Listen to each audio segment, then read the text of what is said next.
We're all owned by the Syndicate, body and soul. Or should I just say body?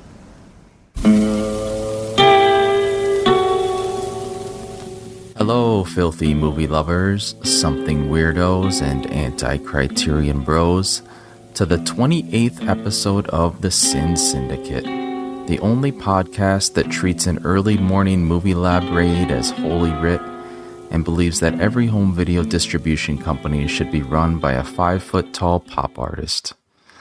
My name is Gentry Austin, writer and researcher, and I'm here with my co-host, adult film historian Casey Scott. And in this week's episode, we are joined by the queen bee herself, Miss Lisa Petrucci, the owner, operator, no longer CD replicator of Something Weird Video, which if you're listening to this podcast, you should be intimately familiar with. Lisa is going to be talking with us about all things SWV, but specifically we asked her to come on and chat with us about the recent announcement of the new double and triple feature home video releases dedicated to the films produced by the Mighty Monarch of Exploitation, the 39th Thief, David F. Friedman. Ladies and gentlemen, you're about to behold a sight so strange, so horrifying, so utterly monstrous, that I urge those of you who are easily frightened or upset, who suffer from nervous disorders, weak hearts, or queasy stomachs, who experience nightmares, and any children under the age of 16 years to forego witnessing this exhibit. Dave was an integral part of the Something Weird story, and beyond being an early business partner, he was also a really close friend of both Lisa and late husband Mike Vraney. So we will get into all that and more with Lisa, but first, some updates and news from the sexploitation world.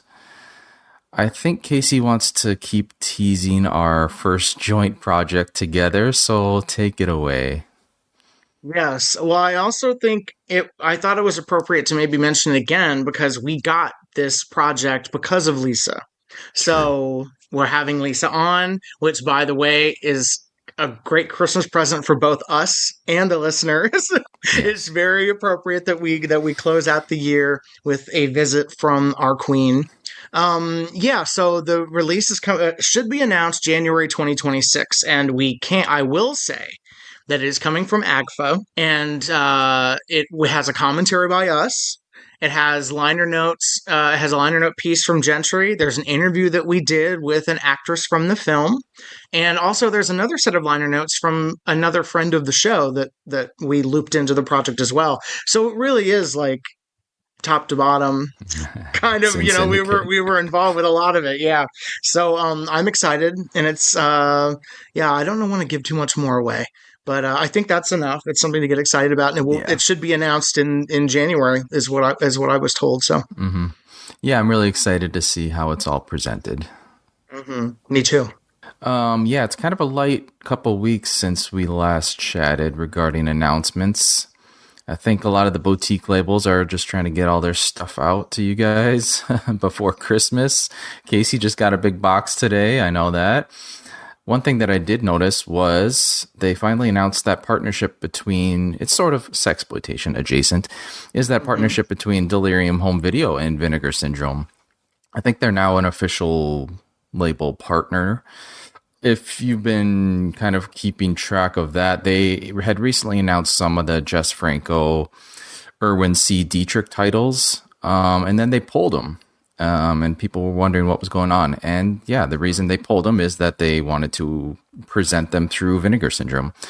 And they got some new art and some other cool stuff. So yeah, I'm kind of excited about those. If you're a Jess Franco fan, you should be as well. The first one is going to be Doriana Gray, which is it comes in a soft and a hardcore version. It's a beautiful film. I think if you like what Jess Franco's vibing on, you will enjoy it. It's another great performance by Lena Romay, but I am most excited about getting Rolls Royce Baby. I don't know if you've seen that one, Casey. Have you?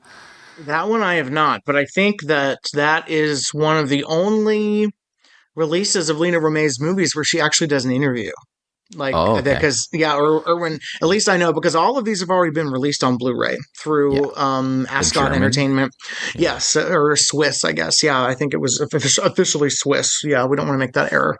But yeah, so I was nervous when they announced this. I was like, well, the Swiss one had both versions of Doriana Gray on it, but then the website was updated to show it has both. So I was like, okay, great. Then I don't need that Ascot Elite Blu-ray. This is perfect. And then I'm hoping that we get all of them, because all the Franco, I kind of like all the Franco Dietrich movies. I don't have one that I don't like. I think they're all interesting for a lot of different reasons. So Yeah, I agree. yeah, and all the women in prison ones he did are good for that group. I love Letters of a Portuguese Nun.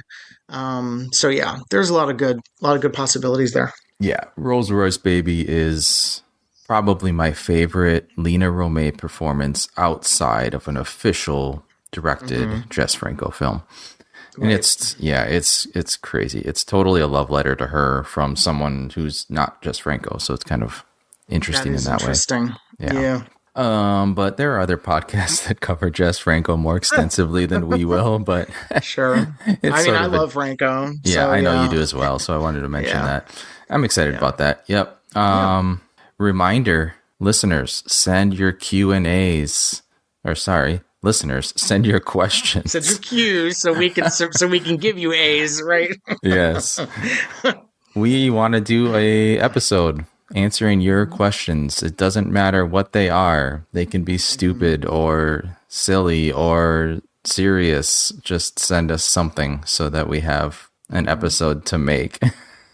Yes. And of course, like I said, if it's specific towards a question for Casey or myself or Alex, just let us know. Otherwise, we will just treat it as a general question and answer thus.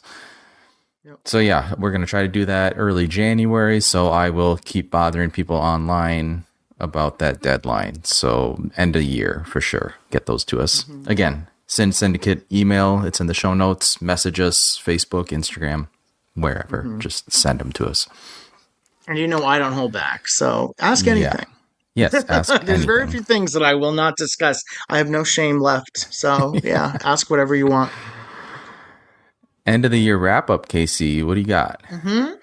Well, it's kind of interesting. We haven't even been doing this podcast for a year, but Feels like it's been 100. quite a year.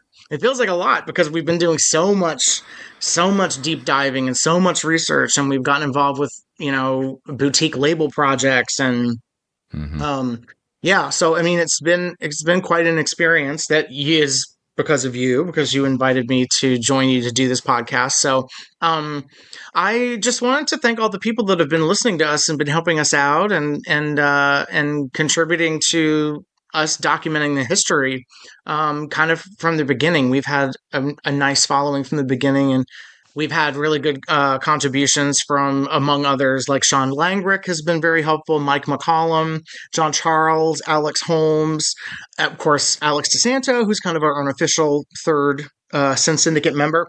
And we've also been really blessed with some really great guests. We've had special guests and experts. We had Dennis Campa and Melinda Bellis to talk about Texas exploitation. We had Will Sloan to talk about Ed Wood. We had Jana Jones to discuss Louise Bunny Down, Patrick Crane to cover Bob Chin. And then we had, of course, Dakota Newt and Christopher Velasco to take us over the ocean to do our first international crossover episode, which I think we're going to do a few more in the new year. I'll tease that because we do have a mutual friend that we would like to discuss potentially some European sexploitation. Yeah, nothing to add there. Everything that Casey said. Yeah, just thanks for listening. Like you said, we're not even a year in, and I think we've kind of, like I told Casey and Alex, we've kind of found our people, we found our tribe, as they say, and we appreciate everybody who's been following along with us. And yeah, sending us stuff online, this is a community project in a way as well. We welcome input and research from everywhere, all angles. So yeah, thanks again for everybody to listen, and hopefully some fun stuff in 2026. Yeah, we've got some stuff lined up that might surprise you, or maybe not. I'm not sure. Lastly, some interesting potential guests lined up too. Yeah, trying to get all those scheduled. Actually, we have our January is busy. We January, got a February. packed January. Our January, February is pretty packed. So if you're listening and I've reached out to you to schedule something, I will get back to you to schedule something. Because yeah, I mean, like Gentry says, this is really more of a community project because there's not one person who's the main historian of everything. And there are people who will know who I'm referring to. It's a group project because it's such a multifaceted industry and history that one person can't be responsible for it. And so we're all kind of able to contribute and help each other out and kind of build this history. Especially considering that most of the figures involved in it are gone, so it takes a village to kind of tell this story, and I'm happy to be a part of that village for sure. I forgot to mention, yeah, you follow the Disconnected Instagram account. You'll know that they also host a Thursday night live show where they kind of run through all the new releases. They have a guest on, and they usually do some sort of like list or fun thing at the end. We are going to be on that show January 8th, so tune in.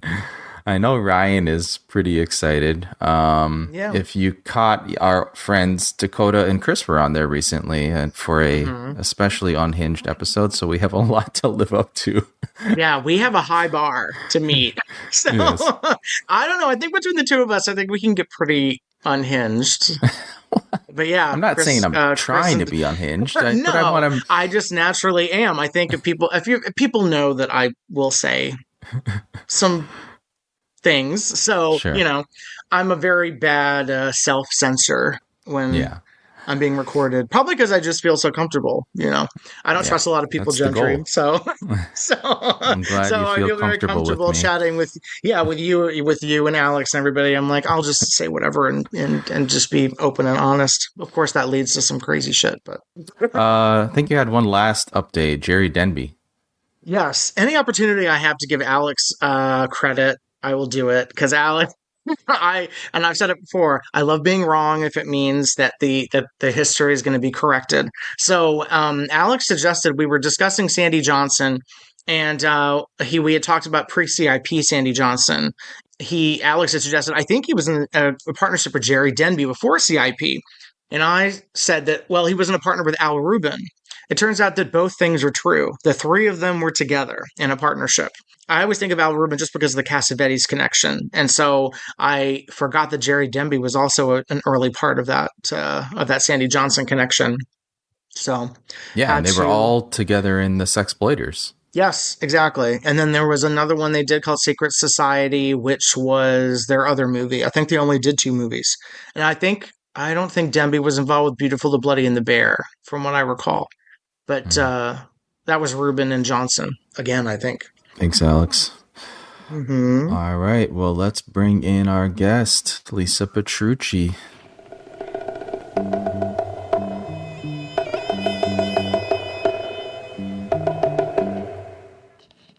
Okay, I'm back.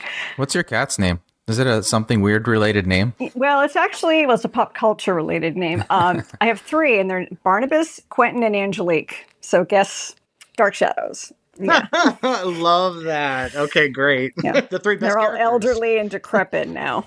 Yes. Oh, no. Anyway. But well, how are you guys doing? Good. Better now. This is my Christmas present that we get to talk to you. We've been putting this off. Like, I think when we first started, we were like, okay, at some point we have to have Lisa on, but we were just waiting for the perfect moment to do it. And when I think Casey had told me about this David Friedman collection coming out, I was like, well, that's probably the best time. Once that gets announced. Yeah, definitely to, have a big splash because, there's been other things like, we did launch the Culpix Something Weird channel and we did some other things as well. But this was a really big deal. But, I was still waiting for Distrippix and Melusine to make the announcement first. So now that they have, we can move forward with any kind of promotion, except specifics. from the first day I saw the Sin Syndicate on Instagram, and I'm not on there that much. I mean, this was even before I was like even on there. I was just like, whoever this is, it's like they're inside my brain. I was just so like glad that it was. I'm like, I wish I was doing this. I don't have time, but I'm so glad that you are, and I know that passing the baton to people like you really means a lot to me. So, well, I remember the first time you reached out, you were like, "This." I don't remember the exact message, but you were just like, "This is great, but can you just tag us?" I know that was really the only thing I wanted, just because, like, okay, it's great to know about this stuff, but where did it come from? Yeah, I didn't even think about it because I was like new to like posting clips and videos from movies. I was like, oh yeah, of course I should be doing that. I'm so sorry. Right. No, I mean, believe me. I mean, there's like so many people out there doing stuff, and some are doing it great, and others are just cringy. And I mean, I just saw that this was like, oh my gosh, this is totally what I would do if I was a fan. So, well, I think CultPix was also a big help because so much stuff was on there, so it's easy to like capture through CultPix as opposed to like recording on a TV screen, So yeah, well, I noticed too, like with some of the latest posts, that it is like the latest things we've posted on CultPix, which is cool. And there's a lot of them are like buried deep in the catalog stuff. So yeah, I got excited when he posted Marina and Jennifer. I was like, yes. I love those Seymour Duelist movies, so I was like, yes, okay, good. Get more eyeballs on these, please, because they're enjoyable. Oh yeah, those are definitely way buried deep in the catalog. Most people aren't even aware of them. So anyway, so how do you usually start this? Well, I guess just me personally, I have to say, not only would the podcast not exist, I would not be who I am today as an adult without you and Mike and Something Weird. And I think I speak for a lot of people on that. I mean, the way that the company started and it built and grew over time, I mean, it became its own cottage industry that I think everyone else has been trying to imitate for years now. And I think it stands alone as its own. Something Weird is its own entity. And I mean, we've had now generations of people who are into these films and researching these films, and it's because of you and the work you and Mike did. Well, I mean, I put all the credit on Mike. I mean, because literally he's the one that started all of this. I mean, I came along in 94. I mean, I met him in 93, and, a lot of people know the story. I was just some fangirl going to Chiller Theater, and I had called the Something Weird offices and asked if I could interview Mike and Dave, because I knew that they were going to be guests there. And, I had just only, dipped my toe into sexploitation cinema, and I was just especially fascinated by the New York roughies and all of that kind of stuff. And I just needed more information and understand, like, why were these films made, and like meet the people now who are like putting them out there and stuff. And Mike was like, oh yeah, just come to my table. And I walk up to the table, and like literally, like a cartoon character's eyes, just like the hearts came out, and he just was so excited. He's like, you really like these movies? I'm like, yeah. And he goes, well, who are your favorite directors? He's like testing. I go, well, I love the Finleys and Doris Wishman. And that just sealed the deal at that point. So, and, we stayed in touch just in the beginning as friends. Like, he would send me boxes of like whatever the latest releases were before they had come out, like in the clamshell cases. So I'd get these just handwritten VHS tapes with like Ultimate Degenerate or whatever he had just recently transferred. And I worked at an art gallery then, and I don't know, my bosses were just kind of like, what is this? like got the side hustle going on or something. But yeah, that was how it all started. And, a year later, here I am in Seattle, and I didn't expect that to happen. It's just kind of like, this was the start of something that I was interested in. And I remember at the time thinking to myself, because I had been, as I said, working in art galleries, and I was curating art exhibitions and managing just the day-to-day operations at those. And I was just kind of disenchanted with the whole thing, and decided, well, I really want to have a job, a career that combines my love of pop culture, art, and film. And just, threw it out there. And I didn't know what that looked like. And here I am 30 years later plus, and doing exactly that. So I'm just so grateful. That was that was something we were going to ask, is how it all started. So Something Weird had been going. How long has Something Weird been going then when you first met Mike? When did they start? there's always there's the different chapters of something weird, and a lot of people are familiar with the fact that Mike was I'll just come out and say he was a video pirate and a bootlegger from around 1988, 89. And, he was putting out television shows and more kind of pop culture classics and, cartoons and Japanese superhero things and basically selling them at conventions and doing little fanzine mail order stuff. There were so many people involved in that time period, selling stuff that they shouldn't have been selling. Howie Pyro was one. Kevin Clement was doing it as well. So, things changed around 1990. That was when the company was incorporated from just Mike Franey in an address to Something Weird. And he took the name in the logo from the Herschel Gordon Lewis movie, Something Weird. And he started finding 16 millimeter film loops, girly and nudie stuff, but also wrestling loops and some stags. And these were just out in the wild here in the Pacific Northwest. And he was like, oh, I think I can, I'm going to transfer these and put them on home video and see what happens. And so he had some just janky operation here locally doing the first few volumes of Nudie Cutie, Shorts, Loops, and Peeps and Wrestling She-Babes and Bucky Beavers loops and put him in his little listing that he used to send out to people. And they started selling like crazy. And he decided, well, there's got to be more films out there. And then he came into a cache of 35 millimeter films. And, but just this kind of relates to you. One of the first ones was the Sin Syndicate, Zero Girls. And having that one transferred, and he found a print of A Smell of Honey, Swallow of Brine, Career Bed. This was all before the movie lab raid.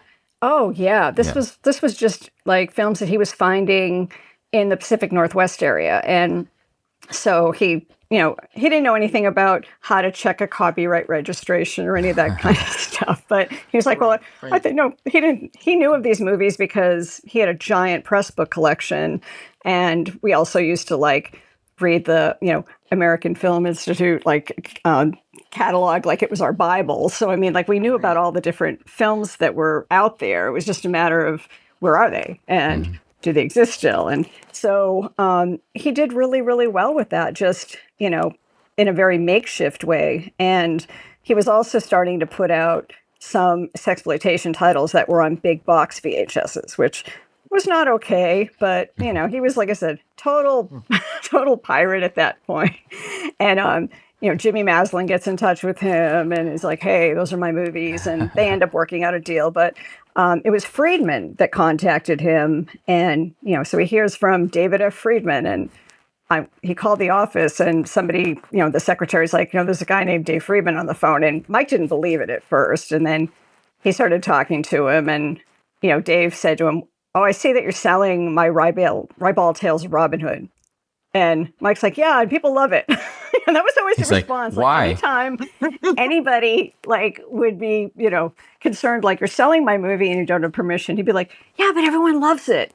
And a lot of times these guys didn't think anybody cared about that material anymore. So Friedman was like, well, let's keep in touch, kid, and we'll see what happened. We'll work out something. So Mike meets him in Las Vegas, a few months later, and his grandmother was still alive back then, and she lived in Vegas. She was a retired jeweler.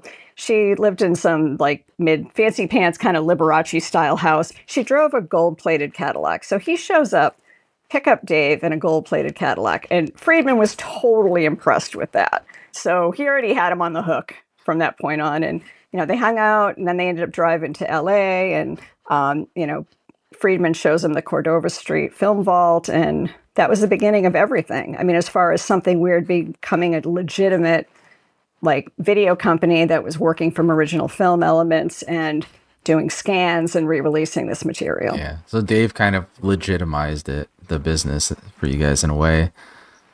Absolutely. Especially when he started introducing, so he was, still not quite too sure about this, because Mike was excited about titles that he was not he's like, really? No. You want this one. Dave had his favorites like She Freak and The Defilers was his first movie, so he's very proud of that one. And, Erotic Zorro had a big budget and whatever. And there's Mike in the film vault going, "What's this dusty can? It says Space Thing." And Dave's like, "You don't want that." God. And he's like, "Yeah, I do. Is it a science fiction movie?" And he's like, "Yeah." And he goes, "Yeah, I definitely want that." And Oh my God. yeah, when Friedman got his first royalty check, he was shocked. I mean, he didn't expect that much money to come out of there, and, with this material. And, like he and Dan Sunny used to always say, a film is like a bag of flour. Shake it and a little bit more keeps coming out, meaning money. So after that, Dave was like, "I'm going to introduce you to everybody." And, we started with Harry Novak. Get everybody paid. Yep, Arthur Morowitz and, all of the big names in this business. And, by that time, Bob Cressy was retired, but, we got in touch with him and had found some of his movies out in the wild. So Mike became friends with like all of these people. And I don't know, I used to call him the old man whisperer because he just had a way of being able to, I don't know, get these like stories that no one else had heard out of them. Mm-hmm. A lot of confessions, a lot of like, dark areas of their lives that they had never exposed before. And, but also just had fun with them, going out to dinners and taking Dave on, film tours and everything. So, yeah, I mean, I look back now and that was just like such an incredible time to be involved in this business with all of these people still alive. Yeah, Dave was with you guys when you went over to Scandinavia, right? Yeah. So in 1998, just Mike and I had gone to Scandinavia, and it was Rickard Gramfors from Club Super 8 had contacted us, and he was like, would you guys be interested in doing something weird like film festival, like in Sweden, in a couple of different cities? And so we went over there, and we had a blast. And, obviously it was very well received by everybody over there. And we became really close friends with Rickard right away. And he calls us a few months later, and he's like, "Do you want to come back and bring Dave Friedman with you?"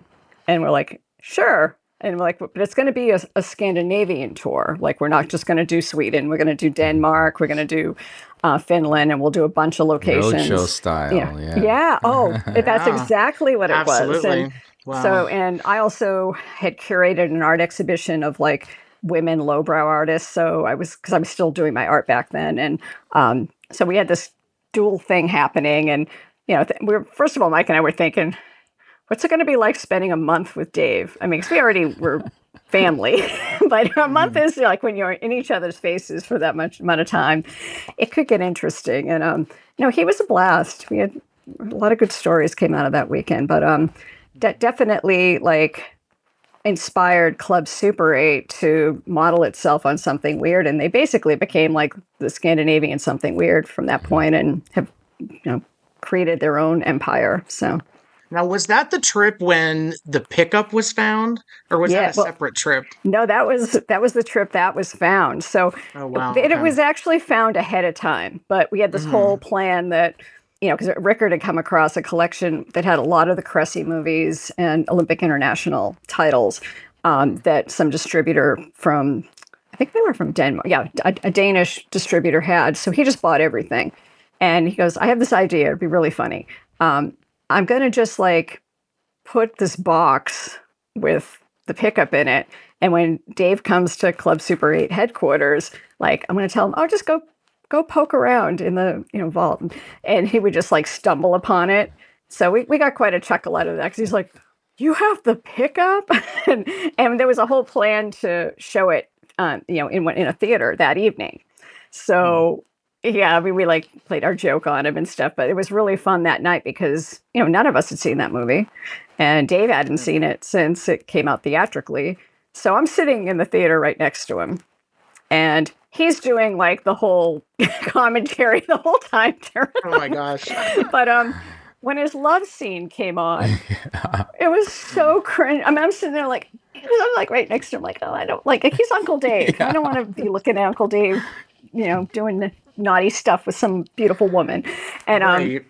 And I go, "Did Carol ever see this?" He's like, "Oh, no. She didn't know about this." Or but oh my gosh. He was like very, a word he would use, braggadocio about his love scene. Yeah.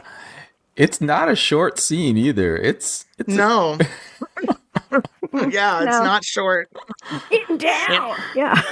Yeah. That's Antoinette so funny. Maynard, he must have enjoyed her company for a little bit. Yeah, maybe. Maybe I didn't ask about that. Yeah. So I know. Yeah. Yeah. How do you? Yeah. Right. Exactly. Right. unless you give him a few extra scotches, and he might tell us all kinds of stories about that. So in that case, he didn't. Other people, Yeah. Well, that'll go in a book someday. I thought you were never coming back. I want to talk to you about that new show at the Palace. We got all the time in the world, baby. All the time in the world.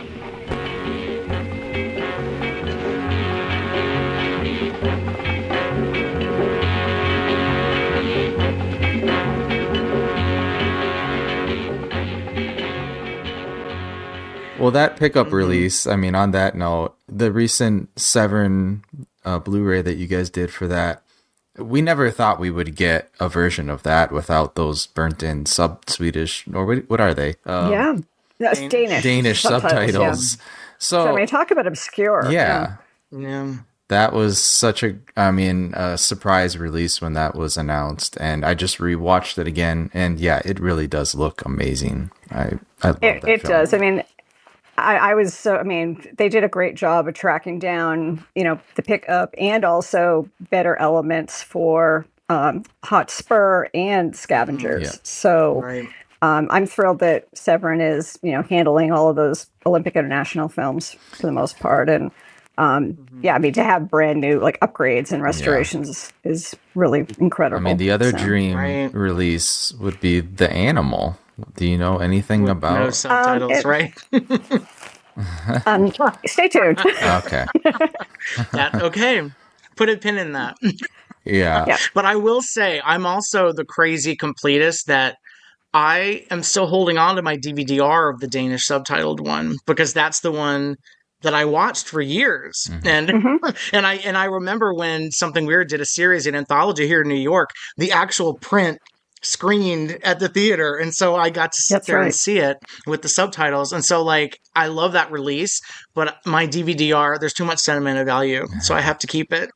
No, it's like any one of your favorite movies. I do the same thing. It's like you've got it from VHS to DVD, now to Blu-ray, and who knows what the next thing is going to be. So, Right. Right. Wasn't Frank Henenlotter behind you during that screening, Casey? Was that the story you told me? He was either at the pickup or Smell of Honey, and it was a situation where we were talking back and forth with each other, like, "Oh my God, can you believe this? Oh, look, this is Fun. extra footage in this print." Yeah, I felt like I was back in the '60s, and we were at some flop house watching some movie, and just being excited. I can't believe we're seeing this. That was fun.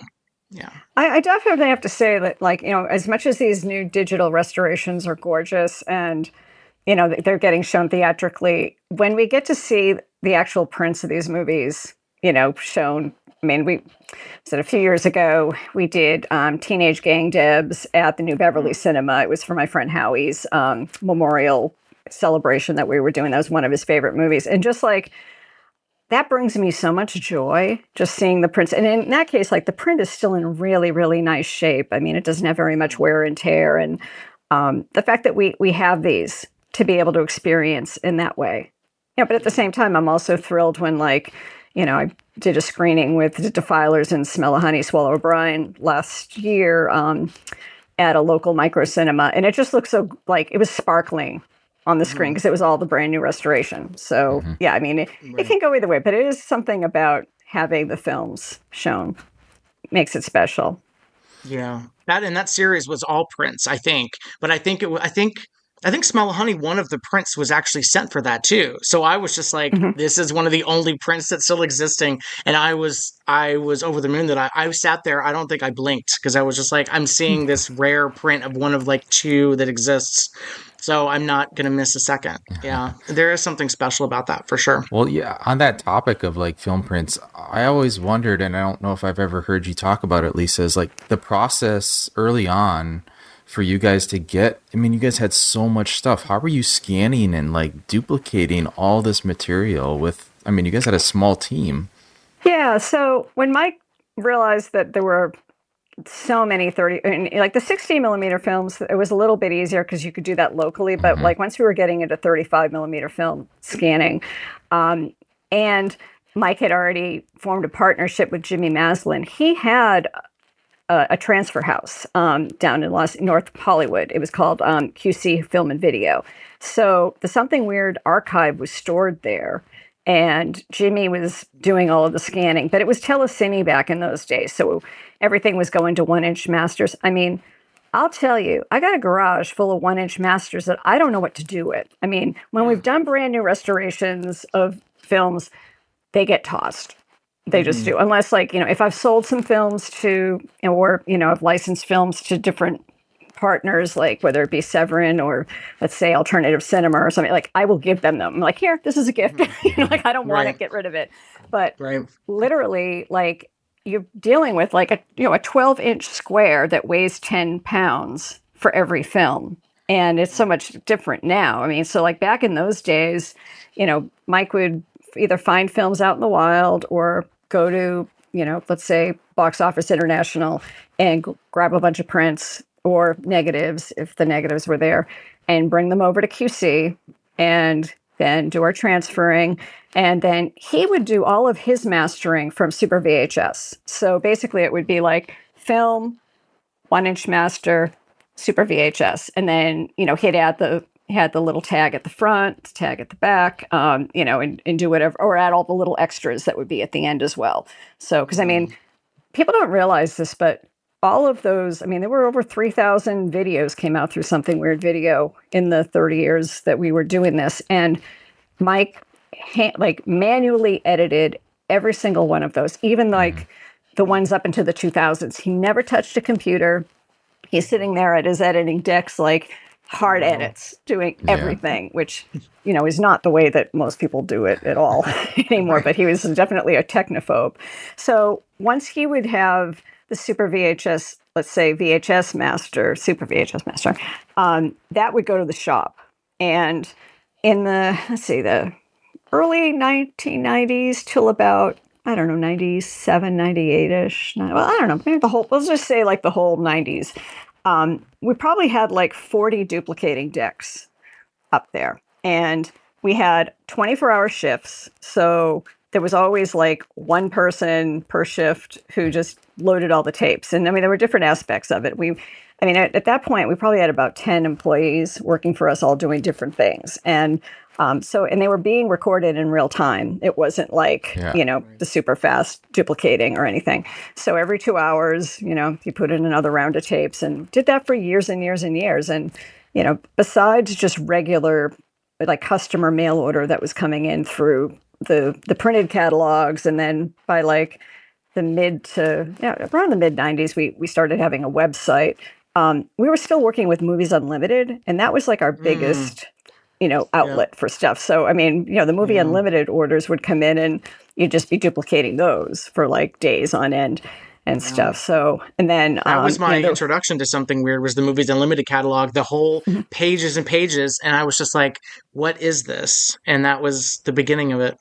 Was Movies Unlimited. That's interesting. Well, I'm glad to hear that. Well, I thought maybe it was like Kim's Video or one of those kinds of things, but I guess you weren't in New York then, right? I was living overseas at the time, and my parents got me this catalog, and they didn't know there was an adult section at the back. And that's where all the Something Weird stuff was, including the space thing, art, and all this stuff. And I was like, I must know more about this stuff at 10 years old.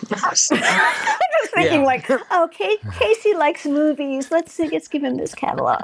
That's what it was, because they had categories for classics, but they didn't think I'd go to the back of the catalog. And so that's Something Weird corrupting the minds. Oh, there's quite a few of you I've heard about when you were like younger. I mean, I remember hearing from Alex, he wasn't even 18 yet, and I'm like, get back in touch with me when you're 18. Right? Yeah. I couldn't even be talking to you. Exactly. Yes. And I had Joe to wait Rubin, my turn. I mean, he was telling me his mom and dad used to buy him videos when he was a teen, a young teenager. I'm like, oh, great. But he had good taste even then. So that was pretty much like how the day-to-day operations went. And we had there would be people who did the packaging. We literally, with every cover there, so my job, I'll kind of like plug myself into this narrative. so I was an artist and graphic designer. So Mike's like, well, why don't you help out with catalogs and the video covers? And like we had gone through a lot of different artists at that point because like people were either like moving away or they were just temporary or whatever. So we were cutting and pasting like the VHS box art. So take let's say a press book for any title. I would go in either if it had a beautiful color cover, would make a color copy of that. But otherwise, if it was just a black and white ad mat, I would photocopy that, blow it up to the size of the case, and then on different colored Astro Bright printer, like copier paper, print like, let's say 5 colors of the same ad mat, and then literally cut out all the little pieces and then stick them down with glue stick and, to make them have that garish, colorful, lurid look that we had. So did that for a long time until like I learned how to do Photoshop and Illustrator and whatnot. Right. So but they would take those covers that were like, paste ups and just stick them on a color copier, make however many we needed, because everything was made to order. I mean, people don't also realize that like there wasn't warehouses full of product. It was literally an order came in, you only made what was on that order. Mm-hmm. I remember sending those in snail mail too before the website. I write in the catalog number and send it in with like my check, and then I'd wait. And I knew that they were going to be fresh when I got them. So, yeah. Well, I remember like that we used to have, in the back of the catalog where that order form was, it would say 4 to 6 weeks for delivery. I mean, can you imagine nowadays saying that to somebody? No. Oh, yeah, it's going to take 4 to 6 weeks to get your smut. Yeah, I was like, no, I knew it was worth it. I was like, as long as I can order these, and I'll just eagerly anticipate it. And then when they arrived, you couldn't move me away from my room. I was like, I need to watch all of these right now. So yeah, yeah.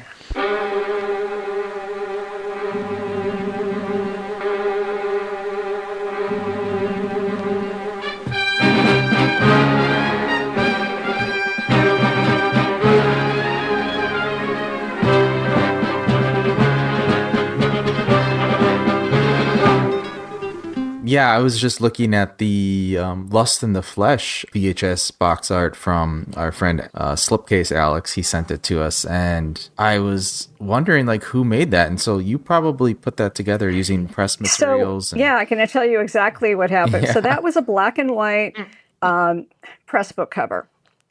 And like it had already had like all the way that the lettering and everything's laid out was already there. So basically I just made a nice black and white copy of it, but then like did the same thing, like put the lettering on colored paper and then cut it out, stuck them on there, and then but left all of the black and white imagery the way that it was on the press book. Yeah. So, I mean, it was really one of the things that Mike and I really felt strongly about was just keeping the original ad materials because, those guys were masters of that. And, sell the sizzle, not the steak. As Friedman would always say. It's part of the presentation that, that was originally there. So why change that? Yeah, that's always how I think about it as well. It's like, the marketing is part of the movie, Mm-hmm. Especially for exploitation. Sometimes movies. It's the whole movie. Yeah, sometimes cases, it right? is the movie. It's all that's the entire movie is the marketing. Well, it certainly get me sucked into them. I'll be like, I have all these press books for movies that, that's a whole other podcast we could have is about all the lost movies that we all want to see.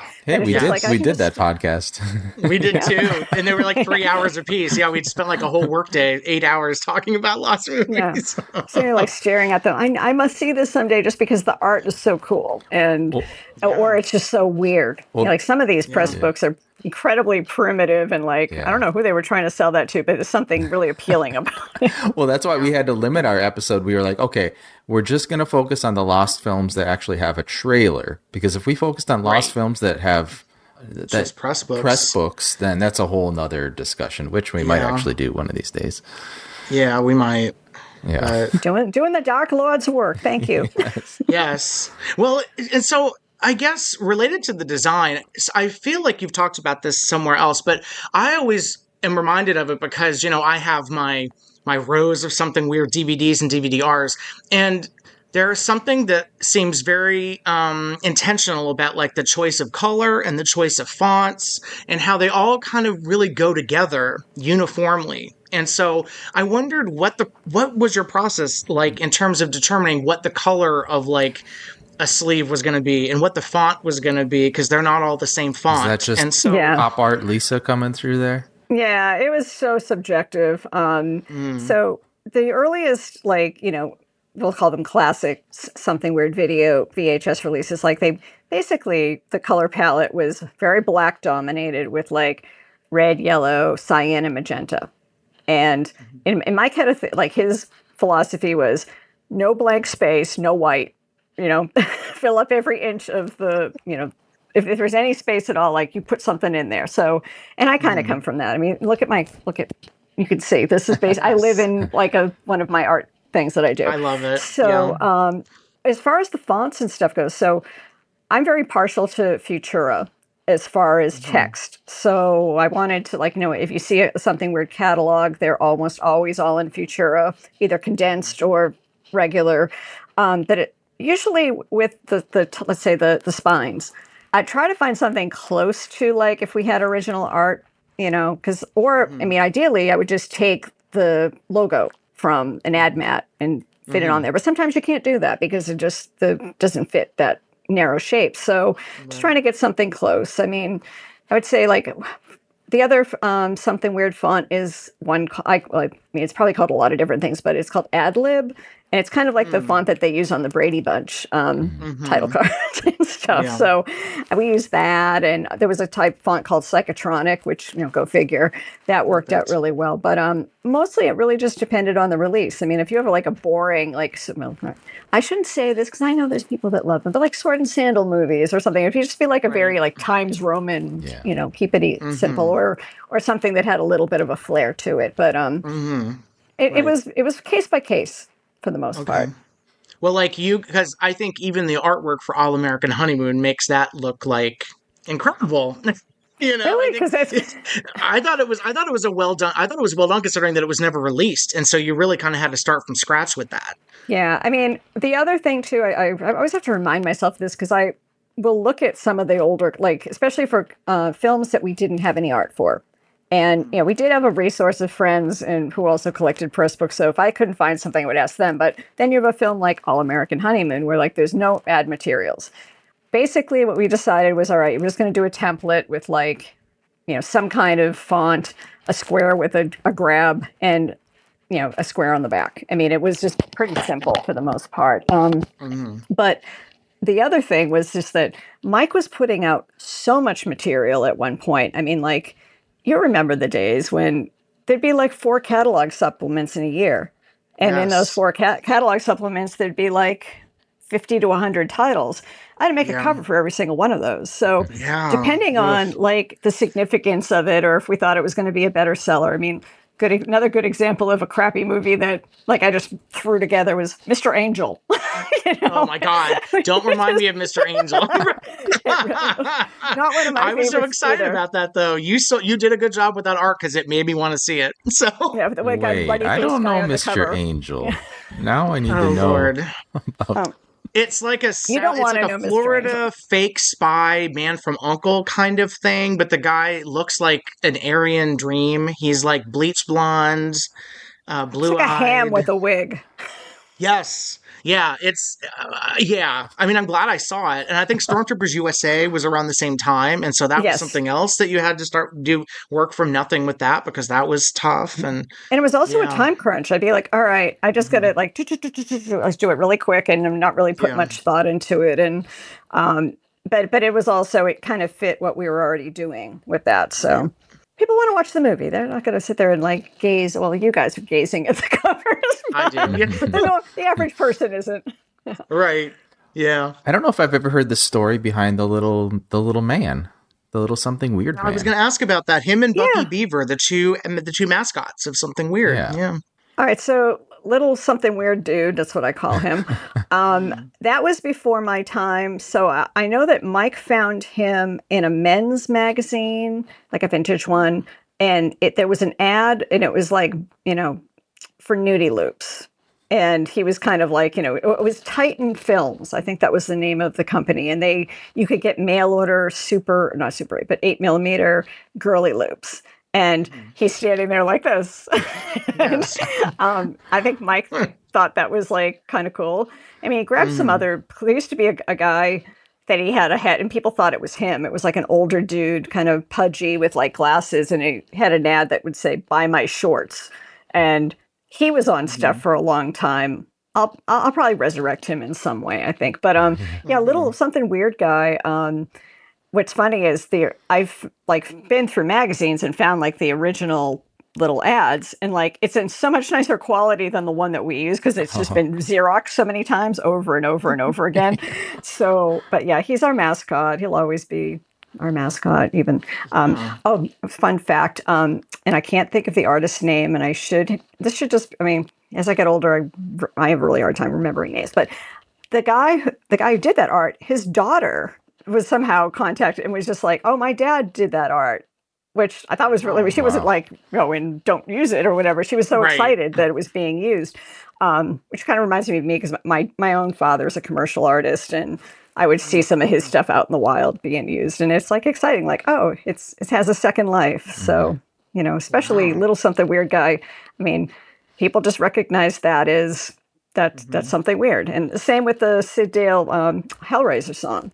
I mean, that is not something weird theme. Yep. Yeah, people call it that's something. Yeah, exactly. And it's like, no, it's actually Hellraisers, but we'll take that. So right, exactly. Sid Dale getting a second life. I'm sure that it's good for everybody all around because that's such a great piece of music. So, well, and as far as Bucky Beaver, so in the earliest Bucky Beaver loops VHS tapes, like there was kind of a sad looking Bucky Beaver.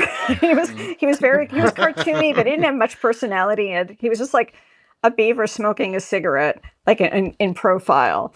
And when we started working on the Blue Book, we were working with an artist called Eric I at that time, and this was another situation where like one day somebody just sent us in the mail this really cool piece of art saying, "Hey, I'm a illustrator and I would love to do some work for you."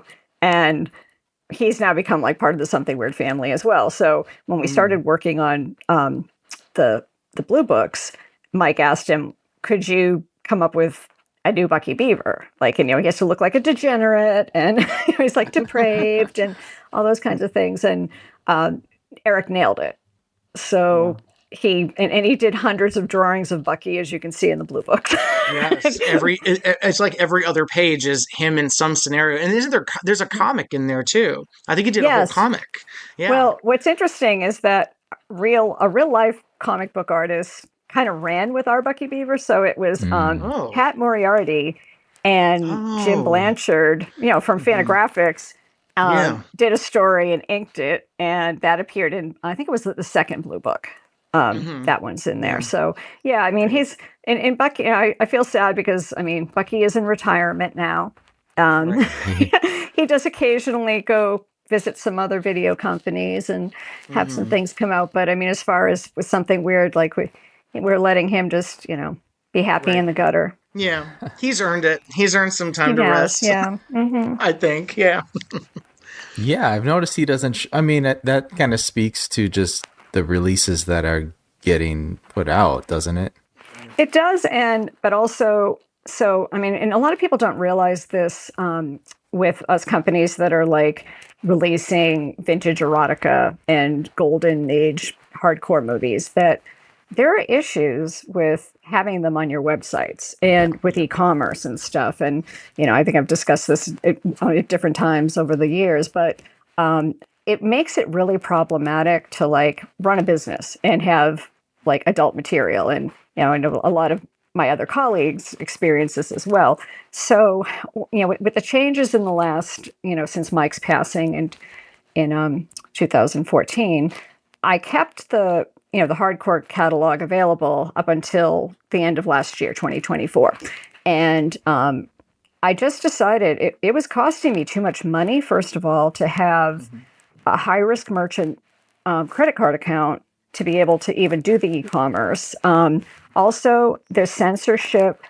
You can't have certain... I mean, I think you probably noticed over the years, like things disappearing off of the Something Weird website. And, I'm not going to sit there and like let people know every single time that happens. I just figure like they'll just, fade away or whatever. But it was because of like the banks literally contacting us annually and being like, we have a problem with this, or we have a problem with that. There's certain words. I mean, and I you're gonna laugh. So I get the list of words, and two of the ones that one of them, I just didn't understand: hypnosis, hypnotist, anything to do with that. And basically, what they claim is that implies, coercion. Yeah. And out loud. And non-consent. Oh my Lord. I know. I mean, who would have thought? The other one? Yeah. And I didn't know what this was. I had to like ask one of my gay friends, was you couldn't use the word twink. Wait, what? That's illegal? You could not use the word twink. And I'm like, what's a twink? And well, all my they friends should were be laughing at illegal, me. but yeah, it's like twink should be illegal, but the word itself, that's very the crazy word, to just me. don't use the word. They're like, can't have, and like we didn't even have that word because I would have like had to type because it. It was yes, I think it was usually in like plot descriptions or somebody, describing a character in one of the like the Bucky Beaver like mail loops or whatever, right? Yeah. So anyway, which meant going through the website and either removing Control F, and also twink. images. Yeah. Yeah, I know. And like, so it was usually in the Bucky Beaver section that I had any issues, and the fact that you're paying more to be a high risk merchant, you have to pay annual fees, you have to jump through all these hoops, and it's like this isn't worth it because what I'm really want to focus on is like sexploitation and exploitation and not have to deal with all the nonsense because it's really stressful. I mean, you just like getting the random email, your website's been, shut down because of content or whatever from a bank, so. Right. I remember when the Adolescent was pulled from the website because how are you going to sell a movie called The Adolescent? Yeah. I mean, what was interesting was in the 1990s, this is like the first time we had any issues, and this wasn't even when we had a website. So it's early 90s, and there was a thing going on with the post office where you couldn't send anything that had the word young or teenage, or there was a whole list of those words. So that was when all that stuff got pulled from the catalog, like very early on. And, or Mike retitled them. That's why a lot of films would be like, why is it Renee Bond's sex fantasies? Yes, that's the big one. Yeah, because you can't take that out of print. That's a masterpiece and just retitle it, right? Exactly. Right. So that happened with a lot of things, or we just, Mike he actually just liked retitling things if he thought the title was boring. So that's fair too. You do you. It's okay. It's your company. Well, I know Rickard and Beck over at CultPix just had problems with like The Child Bride, that old 30s movie. Oh, yeah. I'm not surprised to hear that. Yeah. Okay. Well, the content also in that is iffy too. Still, that's all. The content itself is also iffy in that. But Kino put it out, so yeah. And we did it with them. So I mean, I've thought about that. I've also do things like if I think there's a word that might be problematic, potentially problematic, I'll just use an asterisk in it, like in a couple places. That way, it's kind of a little hidden. I don't know. Right. So. Yeah. Right. Well, Casey and I have had this conversation before where it's like censorship it's not as obvious these days. It's more like behind the scenes, like you're dealing with, where they just like make it hard for you to do business. They're not outright like censoring things, but they're just like making it difficult, which is sounds really frustrating. And I mean, as a sexploitation podcast as well, like sometimes we have to think about it, but other times we're just like, screw it. It's like, we're just going to do what we're going to do. Right. Well, I mean, you don't want, but I totally understand. And the thing is, I mean, what I find a little, like, I don't want to be doing self-censorship or second guessing. Yeah. And I just remember how things were, let's say in the 90s, and it was the Wild West. I mean, you could be so abrasive and like, I mean, I was reading some of our old, descriptions for some movies. Like, working on a project right now, and I'm looking at what Mike Accomando, who was from Dreadful God love Pleasures. Mike. He's Mike. just. I wish he was still writing and contributing, but I see him out in the wild. I see him at Chiller. Which is Do you? cool. Oh, I miss Mike. He's still around. So good to know. Okay. But he wrote something which was hilarious, but you literally could not reprint that the way he wrote it. He would have to change some words because things have changed so much. And just being aware of that. I'm not excited. I don't like self-censoring, but I also don't want to go out of business, and I don't want to cause any problems for any of my partners or other publications or podcast, any of that kind of stuff. So it's just different times. Well, what the big snatch, that issue with Image, that was early 2000s, right? Yes. So there were a couple of titles that Image wasn't going to touch with a 10-foot pole, and Big Snatch and Love Camp 7 were the two. Yeah. So, and unfortunately, it's like, Mike had done a commentary with Dave Friedman for Love Camp 7. And I mean, I ended up giving that to David at Sever, and I said, do something with this, put it on one of your releases, because, we never did anything with it. But yeah, they definitely drew a line, and a lot of people know the story about Borders books and how, basically, the extra weird sampler came out, and they were giving them away with anyone who bought a Something Weird DVD. And some people were kind of offended because, I mean, there were scenes from like Adult Jekyll and Hyde and Erotic Zorro. I mean, things that were definitely, if you bought your kid Wonderful World of Oz, and that was... or like Starman. Right. Right. So, those all got pulled, but I ended up with them, and I would just put them in. If somebody had a big order, I'd throw one in. We also had it on the catalog, available as a catalog item for years too. So, but who knew? I mean, I think part of it is the more of the stuff you watch, and especially when you take a deep dive into it, you become jaded. I mean, nothing offends me. I don't like, oh, that's offensive. Okay. Mm-hmm. Yeah. So very.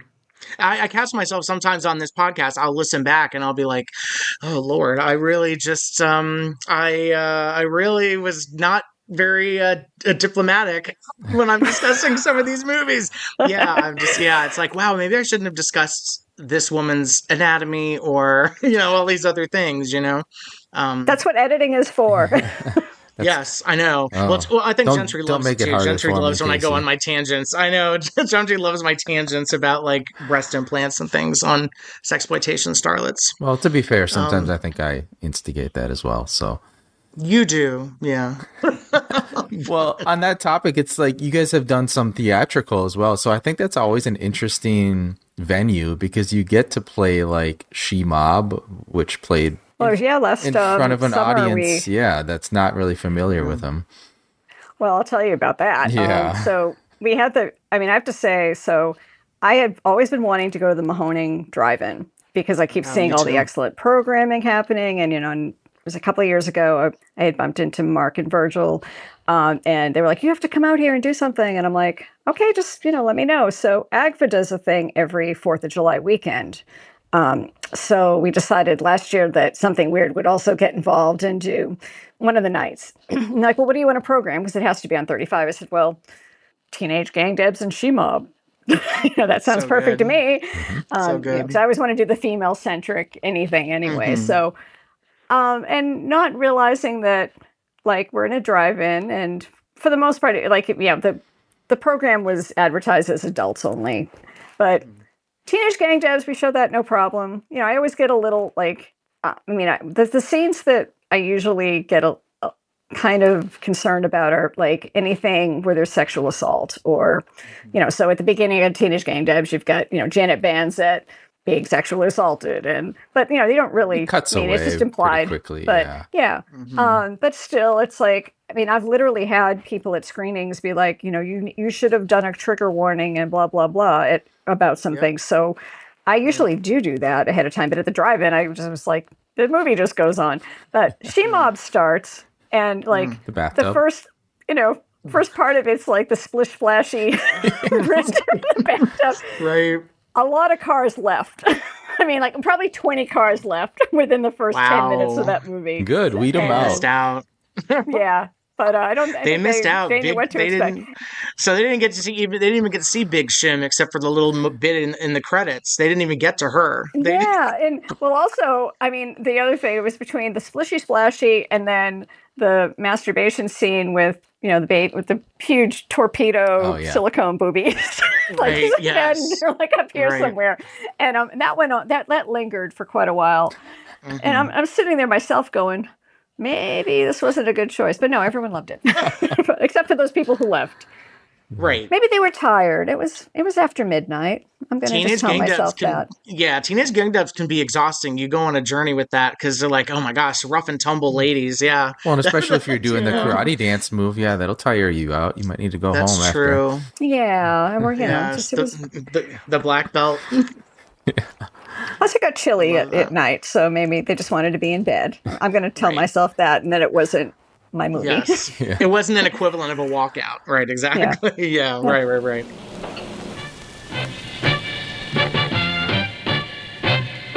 Don't make me mad, boy. Don't make me angry.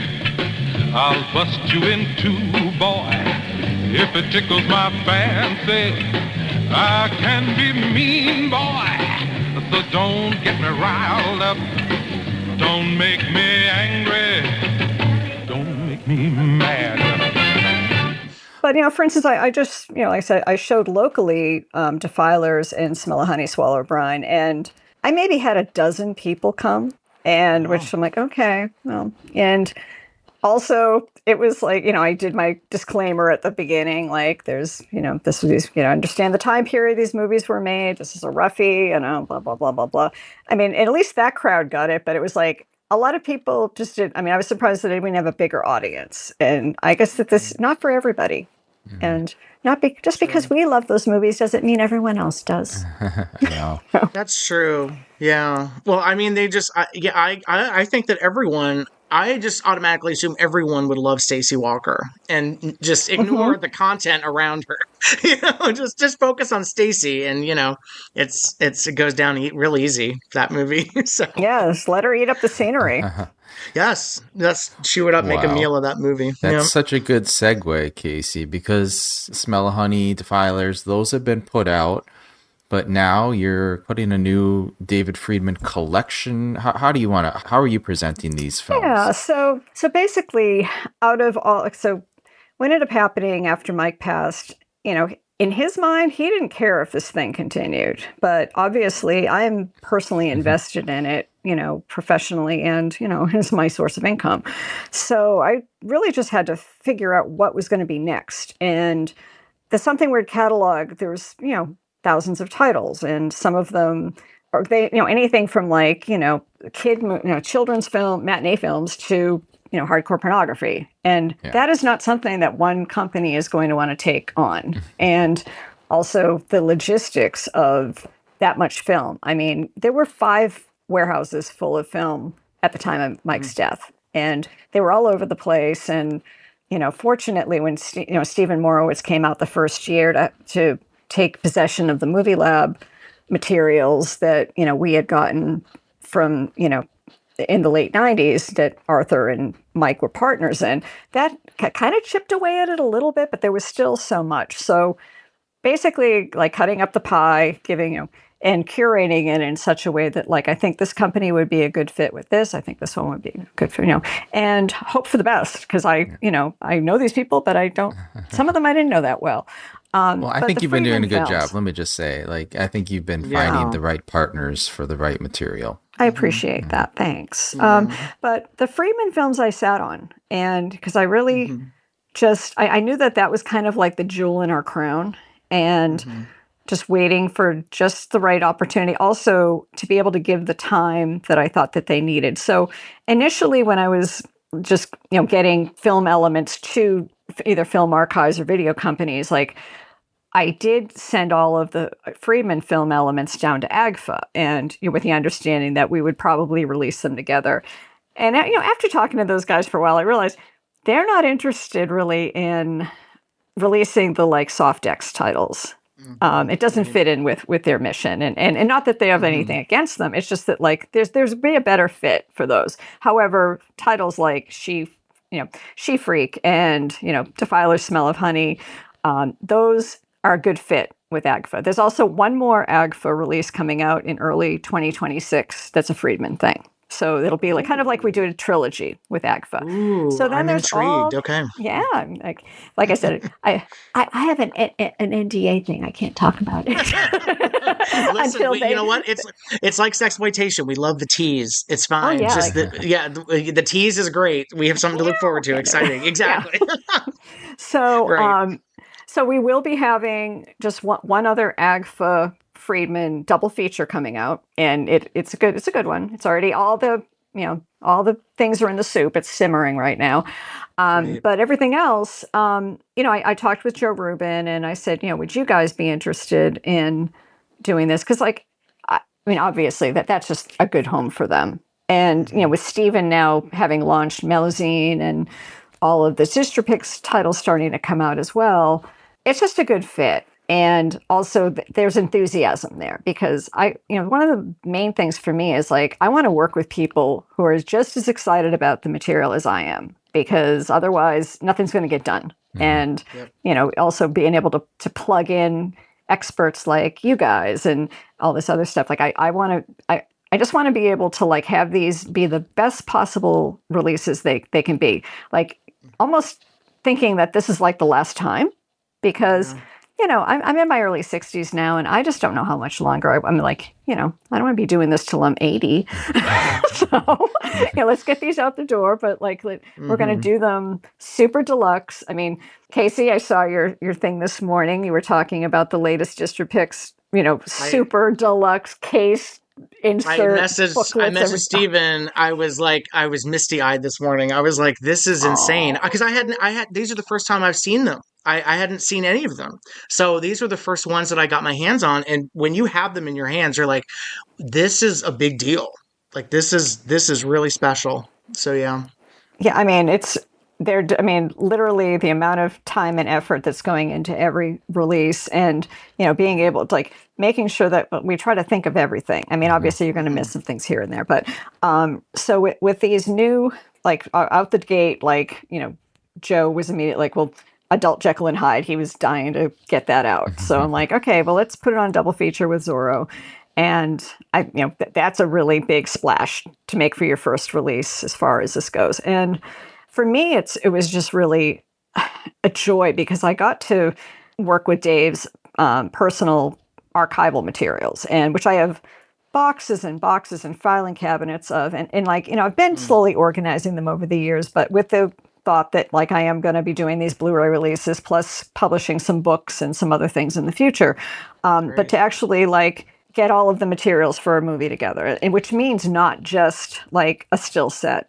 It's like all of the production stills, because Dave kept the the box with the negatives and the print sheets in there. Also going through my own adult movie mag slicks and trying to find whatever pictorials relate to those movies, because obviously they, that was their advertising. They all had their finger in there, and trying to, scan all of that and any just ephemera related to it and present them in such a way like, don't create new art, just use what exists. When you've got Rudy Escalera doing the one sheets for any of these films, it's like that they're gorgeous. So it's just a matter of like, you have so much material, what do you want to use? Because it's all good. So I'm really happy with how this first, release of Adult Jekyll and Hyde and Erotic Adventures of Zorro, how it came out, everybody involved with it, and just knowing that like we've got to do this many, many more times now and keep the bar this high. So yeah.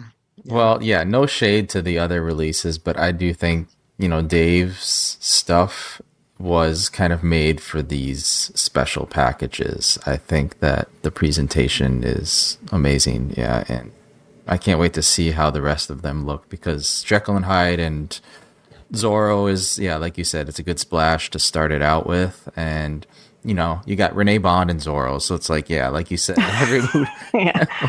Right. Yeah, I was going to ask about, you were talking about materials, like what what's the deal with this second volume of the Youth in Babylon, Dave's book? Okay, it's a sad story. So when Dave was still alive, he had sent Mike and I the first 2.5 chapters of the book after his book had been rejected by the publisher, because it's called Kings of Babylon. It's the second volume of his story. So it basically picks up where he and Herschel part ways, and he starts working for Sunny Amusement Enterprises. So he's like, hey, kids, like, I need you to read this and let us know, like, is this too wordy? They're telling me it's too long, and like, I don't want to edit it. I'm like, we don't want you to edit it either. Let us look at it. And I'm like, this is perfect the way it is. And it's like, I mean, Dave, we all are familiar with, from Youth in Babylon. He just had such a flowery way of, writing, and also just telling a story. And that's part of it. It's not like that can't be edited. You're not going to take out words, and he was like the king of alliteration. Leave his alliteration in there. That's just all part of the story. And so we kept these in our possession, and we're like, this is perfectly fine. Just tell them you don't want to, and if not, maybe we'll find another publisher for you. So a couple of years go by, and we start talking to Dave again, like, so anything going on with the book? And he just got really quiet. And we're like, what's up? And he's like, I can't find it. His manuscript. And it was like a word processed manuscript. It wasn't like on a computer or anything. And he goes, I think my wife, Carol, threw it out when she was cleaning my office. Who throws out 1,000-page manuscript? I don't see Carol doing that. Although, okay, so, and I don't know. Look, can you look, whatever. So years and years go, a few more years go by, Dave passes away, and his niece Micah is going through his materials, and I said, hey, keep an eye out for this manuscript. I go, it has to be there. I said, I can't imagine where else it would be. I also called the publisher to see if they kept a copy, and they said no. They I guess they just throw that stuff out, or they just send it back, or whatever. And I also called he wrote a letter to his ghostwriter, and who had helped him with it, and the guy's in his probably mid-90s now, and he wrote me a letter back talking about how Dave Friedman was a crook, and he didn't pay him the money he was supposed to from the books that he sold at conventions and all this other stuff. And no, he didn't have it. But so, I mean, that was all I wanted to know. Do you have it or do you not have it? I didn't need the sob story, because right, exactly. They didn't call Dave one of the 40 thieves for nothing.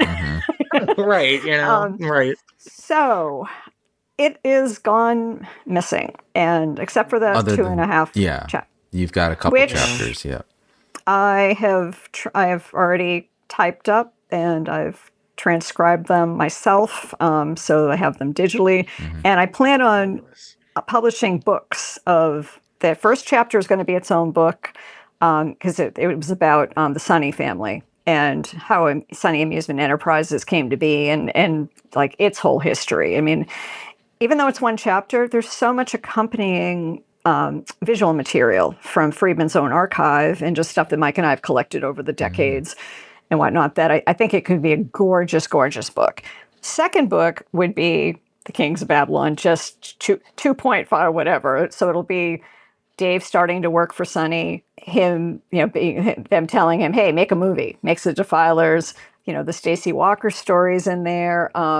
Also him making Notorious Daughter of Fanny Hill, right up until they made Smell of Honey, Swallow of Brine. And then he starts to talk about Stacey, like what became of Stacey Walker. And that's, I could go on and on about that as well. However, that's kind of where it stops abruptly. And I'm going to tell you my theory, putting this out there public.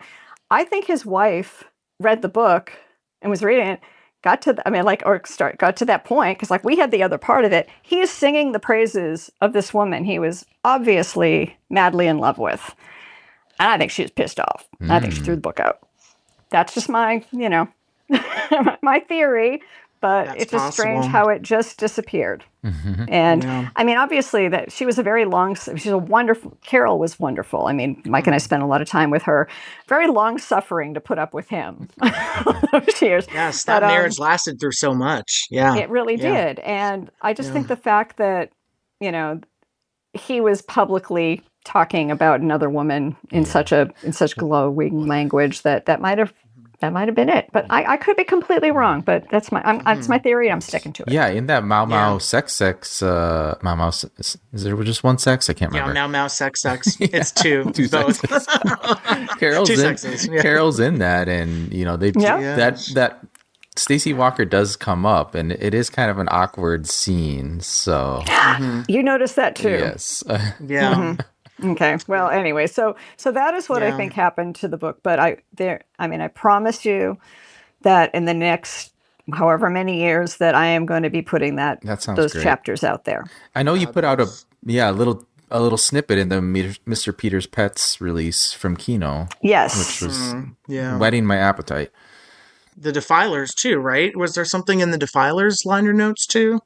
I think I did take a couple of Dave's quotes from that in there. I can't remember offhand, but I know with obviously we've got some upcoming releases for Friedman in the next year or two, and I'll probably be using some parts about Notorious Daughter of Fanny Hill that were from the book, and when we start to work on that project in the future. So yeah, that piece and for the Defilers, I mean, that was everything that us Stacey Walker fanatics wanted. I mean, we had the last known photograph that you put in there, and like the most information that we had ever had, even more than Dave shared with us in commentaries, were in those liner notes. And I had to ask, have there been any updates in the Stacey Walker story? I'm working with Sean Langrick on that, and it's a sensitive topic, so I'm just kind of tippy-toeing my way through it. But we have some leads on some things, and I'll leave it at that. Sure. I hope if she's still with us, I hope she's doing well. And, me too. Yeah. Fabulous woman. Icon. Yep. You sit right here and talk to me while I take my bath. I'll stand here, Sharon. Dickie, be a good boy and sit down.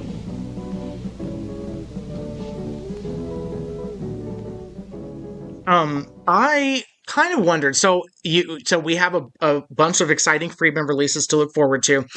I wondered if you had a personal favorite, or one that really spoke to you that you're really excited to get restored, and on the other hand, did you have one that you think deserves more attention that is kind of overlooked in the Friedman catalog? Okay, well, I mean, I've put out my favorite ones already. So obviously, She Freak, Defilers, Melanie, and it was funny because, like, I mean, this is probably sacrilege for me to say this, but I'm not a huge fan of Uncle Dave's movies. I think that's okay. Those historical bodice ripper costume dramas are a hard watch. Yeah, I'm gonna say it's true. it. And he loved them. He really did. Yeah. He loved doing the costume pictures. Yeah. Well, he was bringing some class to smut. So yeah. Right.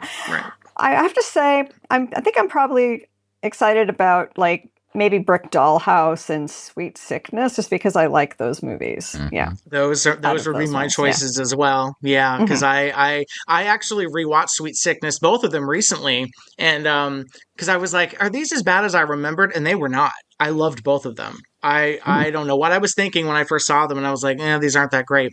I love them both, and I really want nice restorations of those. They're so very different movies. Well, and Brick Dollhouse, just the colors in that movie are crazy. I would love to see. Oh yeah, super saturated. Yes. It's really cool. Yeah. Also Starlet. I mean, because that never got a Image Entertainment release. I think it was slated to be a double feature with Thar She Blows, and there was some issues with the film elements. I'm hoping there won't be issues with the film elements when and if the time comes we start to work on those. But yeah, I think that's a really important one because I mean, basically, I love how Dave just inserts his own like personal, things like with She Freak, obviously. He was a carny, so that ends in there. And then, with Starlet, you're basically writing the story of like a sexploitation film producer and, all the behind the scenes stuff that goes along with that. So, yeah, I mean, I think all of those aspects of the films that are coming out are going to be interesting to people as well. Well, there's one that we did discuss on our Lost Movies list, which might be is it the only EVI movie that's still missing, which is Love Thy Neighbor and His Wife. And I don't know, I don't know if Dave gave any reason why that one is missing. Was it because it was like a pickup from Byron Mabe? I'm not sure. I think that maybe it's missing some film elements. That might be, because I have some film elements for it. It's just maybe not all there. Well, that was on Gentry's top 10 lists. So Gentry, we're dying to see it. It'll be a Christmas miracle. That would be great. I mean, even if those are included as like a bonus on one of the Friedman packages, it's Ushi and it's Byron Mabe. So yeah, we're gonna use as much material. Basically, so when I started to say when all of the films were deposited at AGFA, when I made the decision to have Melusine, take it over. So all of the Friedman stuff got sent up to Connecticut. So it's all there now. So basically, it's just a matter of like Oscar going through and inspecting what films we have. I mean, there's a couple of things that are mislabeled, where it looked as though there were some elements missing from a few films. However, oddly enough, some were in Jimmy Maslin's garage. I don't know how that happened, but it did. So it's kind of like big giant jigsaw puzzles, like trying to get all these things back and together. Because we had so many warehouses at one point, like in the 90s and early 2000s.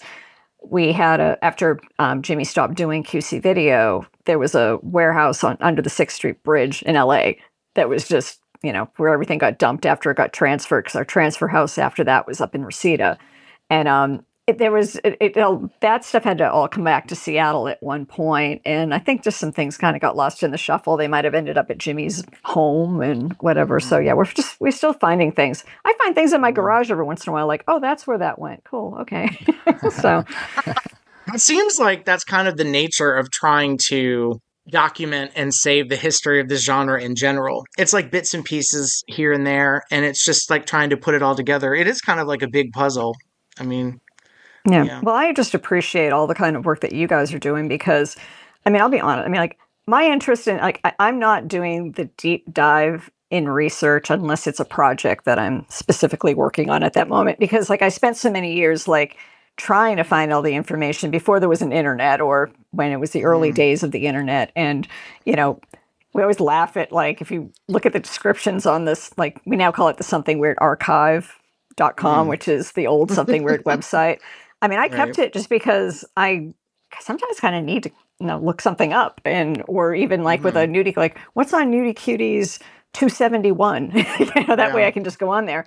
But there's so much information that's incorrect now, and mistakes, and just because we didn't know. And people who were using pseudonyms back in the 90s, we didn't know who those people were. And I am so grateful for people like you who are doing the hard work now and making all of this make sense, because a lot of times we would just be like, this looks like so-and-so's work, but the name on it is this. And do you think? And well, there's nothing to back that up. And then you find out, oh, okay, that makes, So. We still do that sometimes. Yeah. I'll read the back of those VHS boxes and be like, I'm surprised I even knew this much. Some of the stuff you wrote, and I'm like, it's. Well, even in a press book, there were so many pseudonyms for people. Yes. And you can't even go by that, right? In my case, as far as identifying people, one of my only superpowers, I have a pretty good visual memory of with faces. So even if somebody's got a totally different wig or what, I'm like, hey, that's so-and-so, even though she doesn't really look like so-and-so. But, and that was part of the way of identifying people as well. Once I knew who somebody was, if I saw them again and they weren't listed in something, I was like, okay, so let's put her in there. Yeah. Because she is there. Especially you can tell by location too. If the same person that looks similar is working in another New York film, it's that's probably her. But then you have examples like Maria Elise, where she's on both coasts, and you're like, well, how can this possibly be? Yeah. You forget that airplanes exist, but it's also just kind of like, well, wait a minute, how can she be in Vibrations one month and the next month she's in Love Camp 7? It's just like twins, but yeah, it's very it is. I mean, yeah. No, I mean, that's one of the things. I mean, like, I know you all have a love of the New York starlets, like myself. Yeah. I mean, we do love our June Roberts and Judy Adler and Darlene Bennett and Gigi Darlene and all of them. And just I could watch any movie that they're in. I don't even care what it is. Yeah. Just seeing it's like seeing family or something. Like it is. Yeah, we talked about that last week actually, or the last time we talked about Hot Nights on the Campus. And we were like, this is just a comfort movie because it's Gigi Darlene and Darlene Bennett and Judy Adler and Joanna Mills from the Sarno stuff. It's like, no, this is just like a comfort movie for us because it's New York, it's Chuck Smith, and it's all these ladies we love. Yeah. It's just, goes down real easy. I was revisiting Barry Mahon's Sin in the City, and I had that same feeling too. It's just like... Which is kind of an odd one for, because... I don't think he worked with, he did work with Darlene quite a bit. I mean, like that actually had like a very sleazy 60s sexploitation feel. Like some of his other ones didn't really have, they're more nudie cuties or whatever, but, and it's always weird seeing any of those women in color. I don't know how you guys feel about that, but I'll be like, Alex said that. Alex said that. He was like, I love Judy Adler in black and white, and he wished Confessions of a Bad Girl was in black and white. He's like, it's fine to see her in color, but it's also jarring, It's kind of like Uta Erickson, who we know from black and white from the Findleys, and then she's in Love Toy in color for Doris Wishman. It's like, oh, jarring. Like, it's very, Yeah. It is jarring when you're used to seeing them in monochrome. Yeah. So what was your first gateway film for something weird? My first one was boring. It was Axe. It was the Harry Novak. That was my first something weird VHS. But then it was the Findleys, the next. Touch of Her Flesh, Curse of Her Flesh, and then Kiss wasn't out yet. And so I remember when Kiss came out, and that was a big deal. Because it was just like, oh, we finally get to see the end of the trilogy. That was a big deal. I think She Devils on Wheels might have been mine, which is a great first one, isn't it? I think so. Yeah, that's a really good one. And then all the Herschels, and then I just kind of went from there. Herschel's, I think for a lot of people, Herschel was kind of the gateway in as well. Mm-hmm. Well, he definitely, as far as like the early days of home video, so many of his movies came out like on this big box format and Joe Bob Briggs, sleaziest movies series and all of that kind of stuff. So people definitely got like, and I think, when I talk about like how people get into these kind of films, it's like, I remember getting like the Incredibly Strange Films book, in the 80s. And even though like I may not have seen all of them, it's like I got familiarized with all of them. The same with the Psychotronic Encyclopedia. And fortunately, I lived in New York, in the 80s and early 90s. So having Kim's video, all of those right at your fingertips at that point. So, but it definitely, I think those big box videos introduced people. I remember like Basket Case being one of my first VHSs I ever saw. Because it was like I saw that when I was like 11, way too young to be seeing that, and but that was, and my little brothers and sisters still remember me showing them that and being traumatized. Like you ruined us, and I was like, I'm sorry, but it's Henenlotter. I'm not sorry. I'm not that sorry about it. No, no. But I had video. So you had Kim's video. I had Video Vault, which I'm sure you in Alexandria. Yes. Mm-hmm. So that's where I would go, and they had a max of 9 movies at a time. So I would just rent 9 movies, go watch them, take them back in like 2 days, and I just made my way through the catalog before I started actually purchasing them. But yeah, each new one was just like it was building on the next. It made me ask so many questions and want to see every movie by every filmmaker I loved. Did you know they were something weird as you were checking them out, Casey? Yes, absolutely. Yeah, I specifically looked for something weird artwork because I was like, okay, I'm going to keep going. We're going to do something weird. And Actually, Touch of Her Samesies. Flesh. That's what I did too.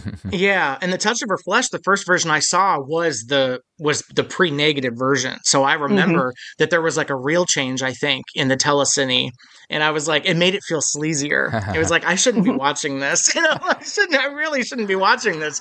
But dirty. Yeah. Well, it's very that. Yeah. What's funny, I mean, and I'm sure you have heard this story before. I mean, or if you haven't, I'm about to tell it.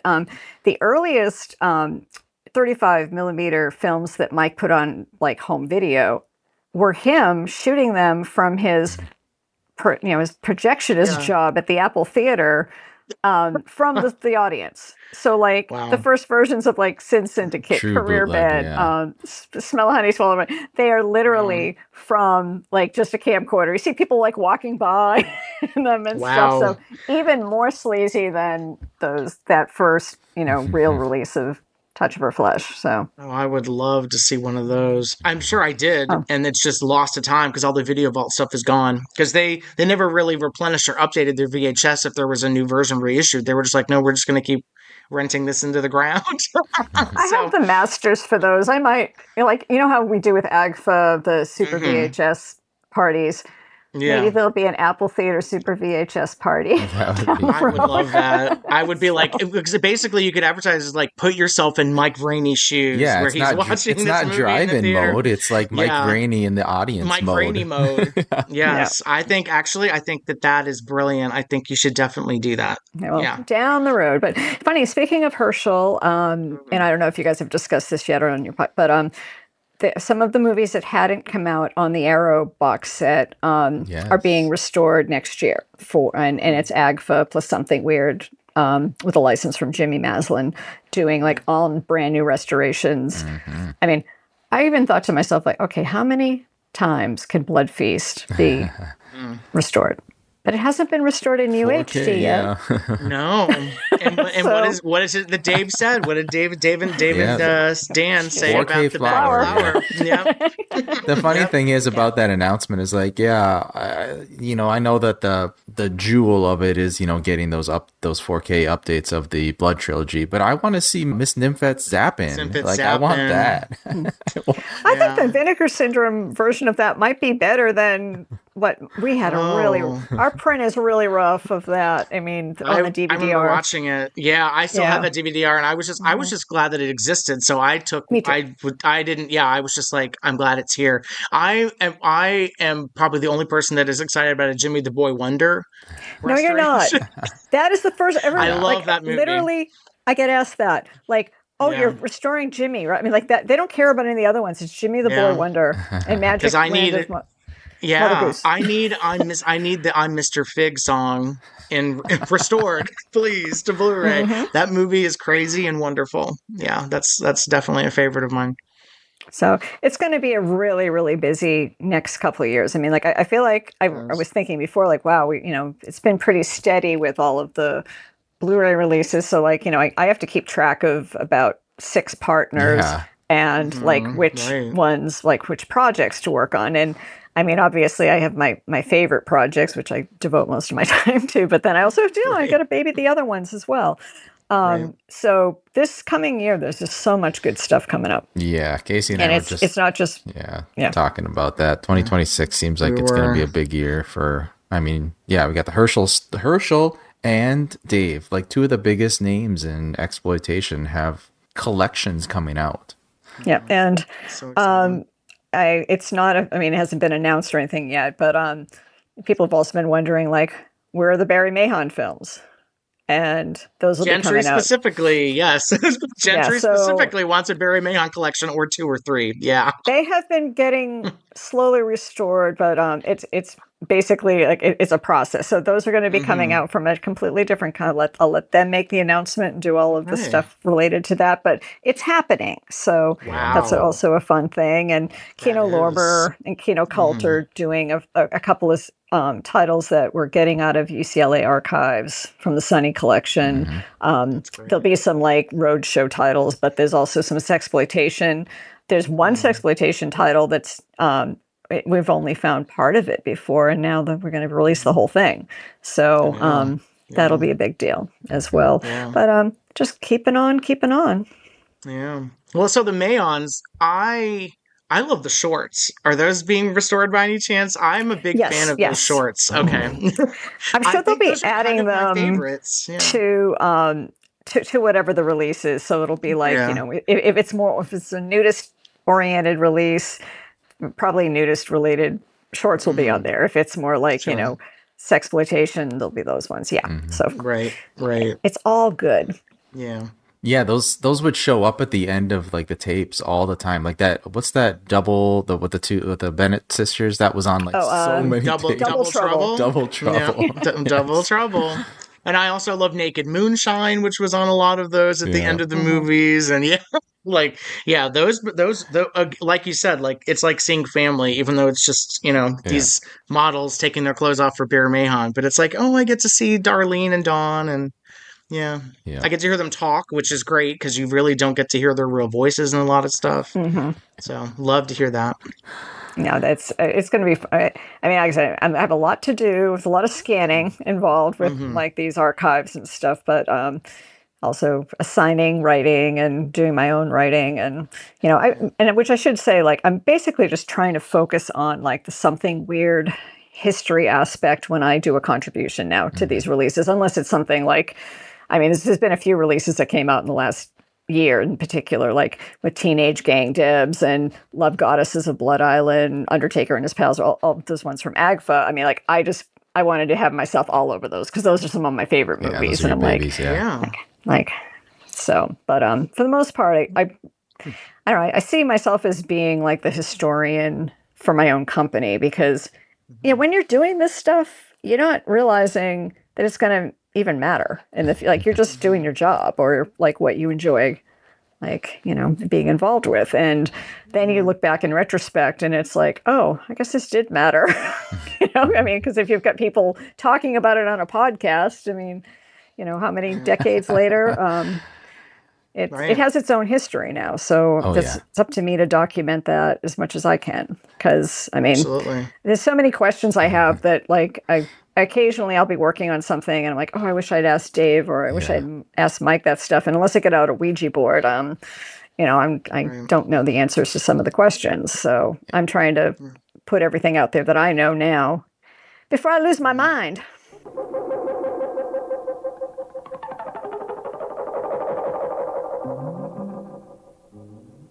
Well, we're happy you're doing it. Yeah, and I'm glad you have so much more time now that you're not just like sitting at your CD replicator. You can actually like write.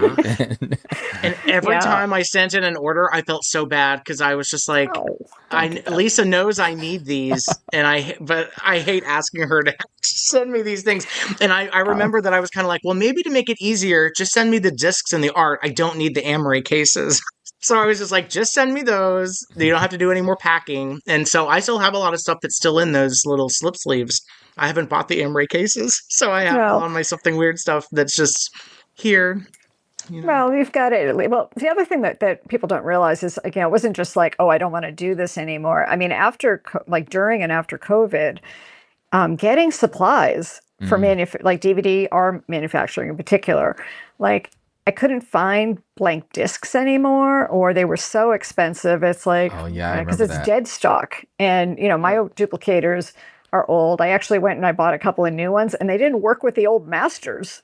So I'm like, all right, well, that's not helpful either. So, and, also even, getting the cases and it was really just a logistics thing, as well as the fact that this is taking up an awful lot of my time going up and down the basement steps, making a DVD-R one at a time, because I only had one duplicator by the end that was still working. Right. Called Little Champ. And this was after Tim had stopped, right? Because I know Tim Lewis had been involved too. Because I remember emailing Tim a few times, and then you were like, "Okay, Tim's going. It's just me." So. So, well, I did have one other dude helping out after Tim left, just to do manufacturing, and he was part-time. So, and it was good because like he would just come in whenever he felt like it, and he'd have orders waiting for him, and and I do the shipping and the customer service and all of that other stuff. But then eventually there just wasn't enough orders to, and also like I wasn't making enough money to have an employee, and so And by the way, Tim Lewis is a train conductor at Amtrak now, living his best life, playing guitar on the love rails. that for him. I know. I Playing with love Tim. real I love Tim. trains. Wow. Oh, that's Yeah. amazing. Oh, I love that.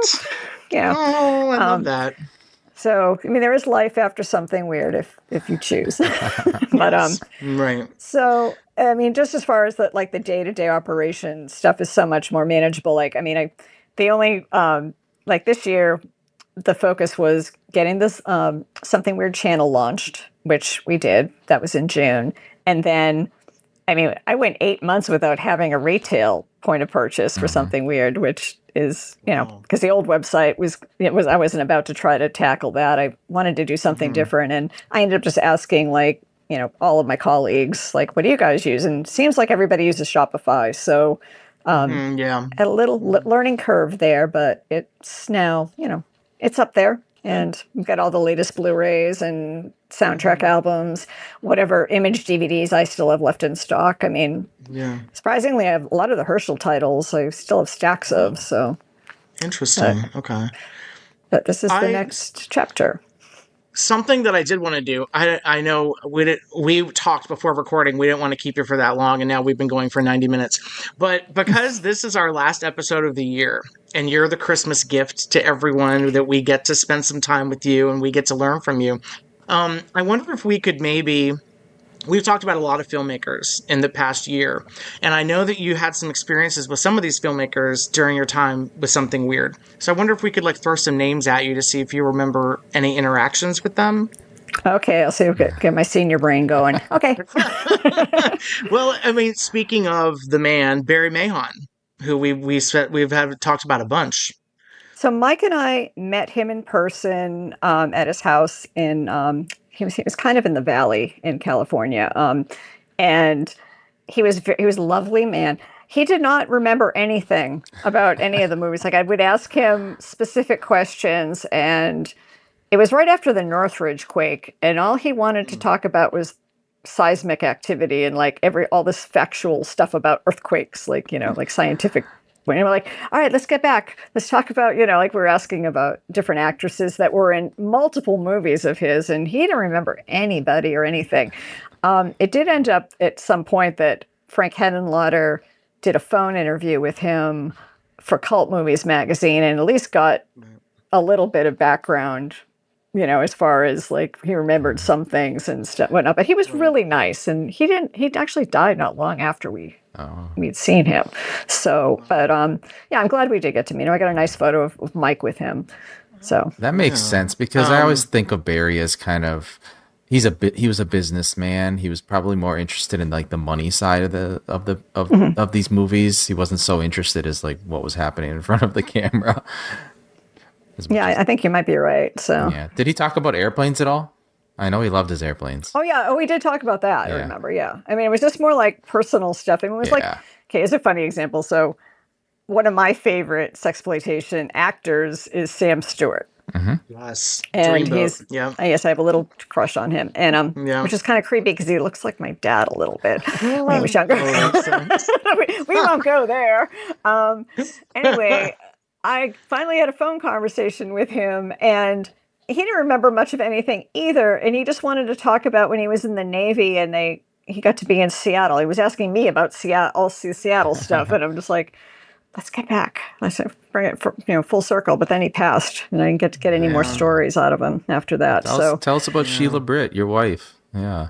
I know. I would have. I wasn't it was our first phone conversation, so I didn't want to get into the nitty gritty. But I didn't get to do that with him. But so I have a good Doris story, and Doris was somebody who I spoke to her on the phone occasionally, but for the most part, I hadn't met her in person until she was doing a screening of Bad Girls Go to Hell in Boston, and I went back there because I'm from that area anyway. Originally, I was visiting some family, and it just happened to be the same weekend. So, I was hanging out with her there, sitting at her table, and, she was like this with her glasses on, and there was a blizzard outside. I should preface it by saying that. There was a huge snowstorm. The snow was piling up everywhere.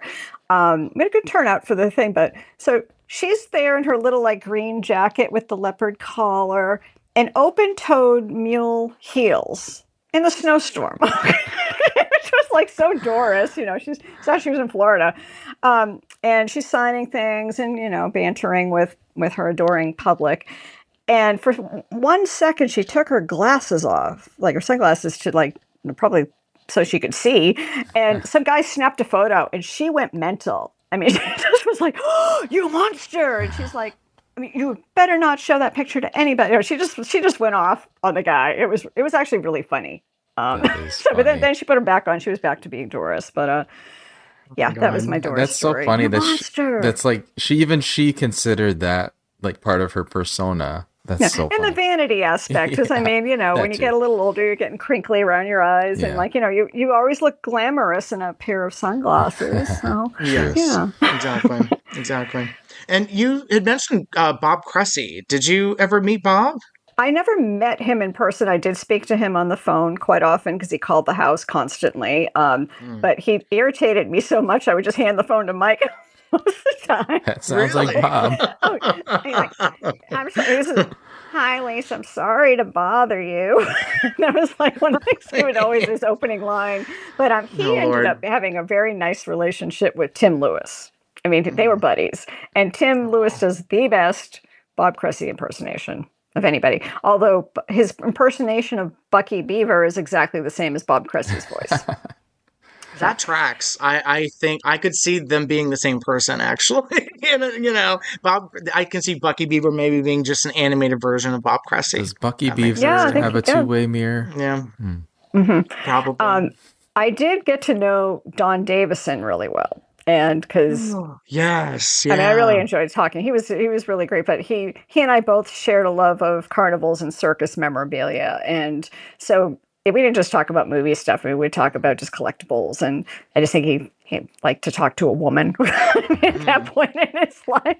Right. So he would just like chit chat, and I have a lot of his stuff.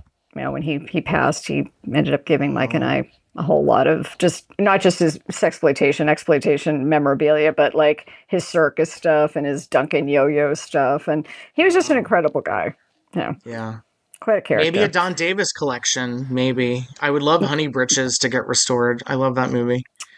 Stay tuned. Well, I see that happening in the future. Yeah. I would love it. Yeah. I think Gentry just watched it. The Amazon woman in that movie, I'm obsessed with. I love her so much. Such a character. And actually, Alex found some ad where she did personal appearances with the movie, and I would have fainted if I was at the theater and this giant woman came out that I just saw on the screen. I would faint because she was just too fabulous. If she was alive nowadays, like she could make so much money at like cons, like. Men would like pay to like have her step on them or something weird, Something weird. Yeah. Lost opportunity. I know.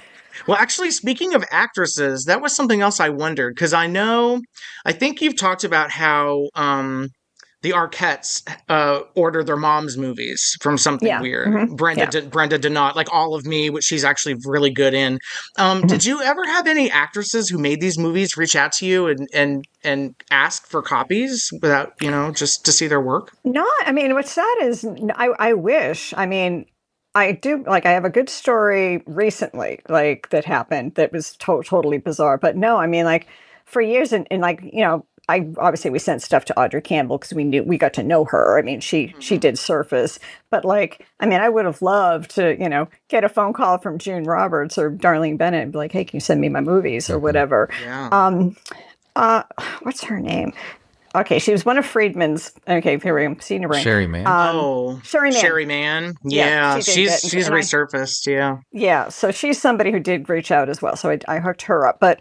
So right before we started doing the Teenage Gang Debs release, this, and, I heard the story and it was like, this is a weird coincidence that this elderly woman shows up at AGFA one day and she's with her granddaughter and her daughter and she's knocking on it and she goes, hi, is this the Teenage Gang Debs Museum? And Ivan and Tiernan are there and they're like, No, but we do have that movie, and so they invited her in and whatever, and she said, "Oh, well, I was in that movie." I guess that it had, they had heard that it had shown. I guess that Linkletter had done a screening at Anthology down in Texas. The other, not at Alamo, but like one of those other venues, and that so they had seen something on the internet, which led to AGFA, which led to her showing up and them getting her information. Well, let us get your information because we are going to do something with this in the future and would love to talk to you, or like, one of us would. So when we started working on Teenage Gang Debs, I called her. Oh, no, actually, I sent her an email first. Just like, hi, I'm Lisa, blah, blah, blah. The phone rings immediately. I'm just like, Sandra Kane. So Sandra Kane played Annie in Teenage Gang Debs. We were on the phone for 3 hours just because this woman, I was actually texting with her last night. We're pals now. Yeah. And she just was telling me all about her life, and she was just so fascinating and interesting. And then like she had a, mind like a steel trap. She remembered so much about being on set on Teenage Gang Debs and all this other stuff. So, in that case, it was really wonderful. Because like, I now have this new friend. I love talking to her, to hear from her at least once a month. So did she remember Sandy Johnson at all? Sandy Johnson. Yeah, well, she did. She said that he was really like she liked working with him. I guess some of the girls had a crush on him. About like they always talk about. So like, do I, right? How good looking like so and so was, or whatever. So good looking. He wanted to be Brando. He was the next Marlon Brando. Yeah, he was an actor. He was a stage actor. Yeah, he definitely. Yeah, he had that name, Stan Stunning, on Hot Nights on the Campus for a reason. Sandy Johnson. That's so funny. So, she was a joy, and I'm really glad to. And it's like she's 84 now, and like we're trying to get a screening in New York that she can go to at some point, of Teenage Gang Debs. So, hey, Casey, make that happen. Yes, I was going to say right here. Well, let's try to make this happen. You need to get her up there, like pre-show or after show. Yeah, she lives in Queens. I'm in Queens right now. Is she next door? I heard it's snowing there. You might want to check. I'm worried about her. She said she was going out to get some groceries this morning. I'm like, like imagining this little, she uses her little grocery hand card as her walker. Yep. I know those people well in these streets. Yes, exactly. Okay, well I'm going to give her your phone number next time she needs groceries. I can help a Teenage Gang Deb shop. I'll do it. Yeah, absolutely. Yeah. Well, she is still a hot ticket. She's cool. Wow. But anyway, well, that's on your honey-do list, as if you don't have enough stuff to do for me, Casey. I know. I need to do that. Well, it also makes me wonder about like Diane Conti, because I tried finding her for years, and I remember I met Eileen Dietz at Cinema Wasteland, and she was talking about making that movie, and then she did the game people play, which was Sandy's lost exploitation movie. Okay, because we were trying to figure out. Thank you, because that just solved a mystery. Because Sandra was telling me that she was asked to be in another movie, and she couldn't remember the title, but that Eileen ended up being in, and I'm like, I was giving her the names of the titles, and she just, so you just answered, okay, thank you. That's it. And with that, and that was one of our picks for Most Wanted Lost Movie was one of those, because the trailer's so good. Yeah. We still need to find the Twisted Sex too. I know. Well, and that was something else we wanted to ask actually on our list. Did you and Mike have like a top list of stuff like this is top priority that we need to find this? There's in our heads. Okay, so I have we did make a list. It was based on the AFI catalog, and when I went through like basically fine tooth comb, went over everything, wrote down every title. As we would find stuff, we'd cross it off. So I still have that list somewhere. In fact, I think I pulled it out for the Lost Films documentary that they, Vinegar Syndrome did, and I held it up even. I think it may not even be on there, but we definitely like the Satan's Mistress, just the press book alone and the poster and all of that stuff like that. I know that was on the top of Mike's list. He just was obsessed with that movie. And, I was obsessed with, Sadistic Lover and Burn Baby Burn. And like, cause anything, that texploitation stuff, I just want, like find as much as we can. So yeah, there was a list. And I mean, fortunately, a lot of things have been found, but there's still, there's hundreds of movies out there that are still, not, I mean, who knows? I mean, from what Friedman told us, when he was downsizing EVI and, before he moved back east to Alabama, like they'd have all their prints. And he told me they would take trucks to the piers and throw films into the ocean. Oh my God. The worst stories. Yeah. I know, but this was like multiple prints of whatever, their movies were. And they kept the negatives and a couple of prints of things. So you can imagine that like how many other film distributors, because film it takes up a lot of space in real estate. So if somebody was going out of business and they didn't care anymore, or they didn't foresee there was ever going to be a market for sexploitation in particular. I mean, because, how many times have we heard people from those days who, got involved with hardcore later just say like, oh yeah, nobody wanted to see this anymore. Book them with those movies. Exactly. Right. So I think a lot of stuff did just end up in a landfill. But hopefully there's somebody who has the My Tam movies and all of those other ones. We were lucky that you guys at least found Tortured Females and released that. But that kind of gives everyone hope that all of the movies are going to be like that, even though we know they couldn't possibly be. But you still want to see them, you know? Yeah, I know. So I mean, I'm always surprised when somebody finds something and, I'm thrilled, I mean, definitely like I in the last few years, it was Las Vegas Strangler. I mean, that one, oh, that just blew my mind to see that come out because, I mean, I only heard about it for so long. And then it's like, wow. and it delivered. So yes. Well, that's like the Bushwhacker when you guys finally found a print of the Bushwhacker after years of like, we need to find this movie with this press book where this woman's getting her breast cut off. And it's like, could this possibly live up to this crazy press book? It did not. It almost does, but I think I still enjoy it quite a bit. But I could see why it's so hard to get, because how do you market that after its initial theatrical run? How do you resell it? Yeah. Yeah, I mean, it was like, I mean, I know that at the time it was made, I have a couple of those adult movie mags that have it on the cover or like have pictorials about it. So, I mean, they definitely were trying to push it out there, but it had Mercy Montello in it, and like she was a big deal. So she was somebody who was going to bring people in just to look at her. But so the funny story about Bushwhacker was that one of the places Mike would find films was eBay. And, for a guy who didn't use the computer, there were only two places he went to on the computer. One was eBay and one was Craigslist. So every day... That's where you get the stuff, yeah. Yeah. I mean, so 2 prints of the Bushwhacker were up on eBay at the same time.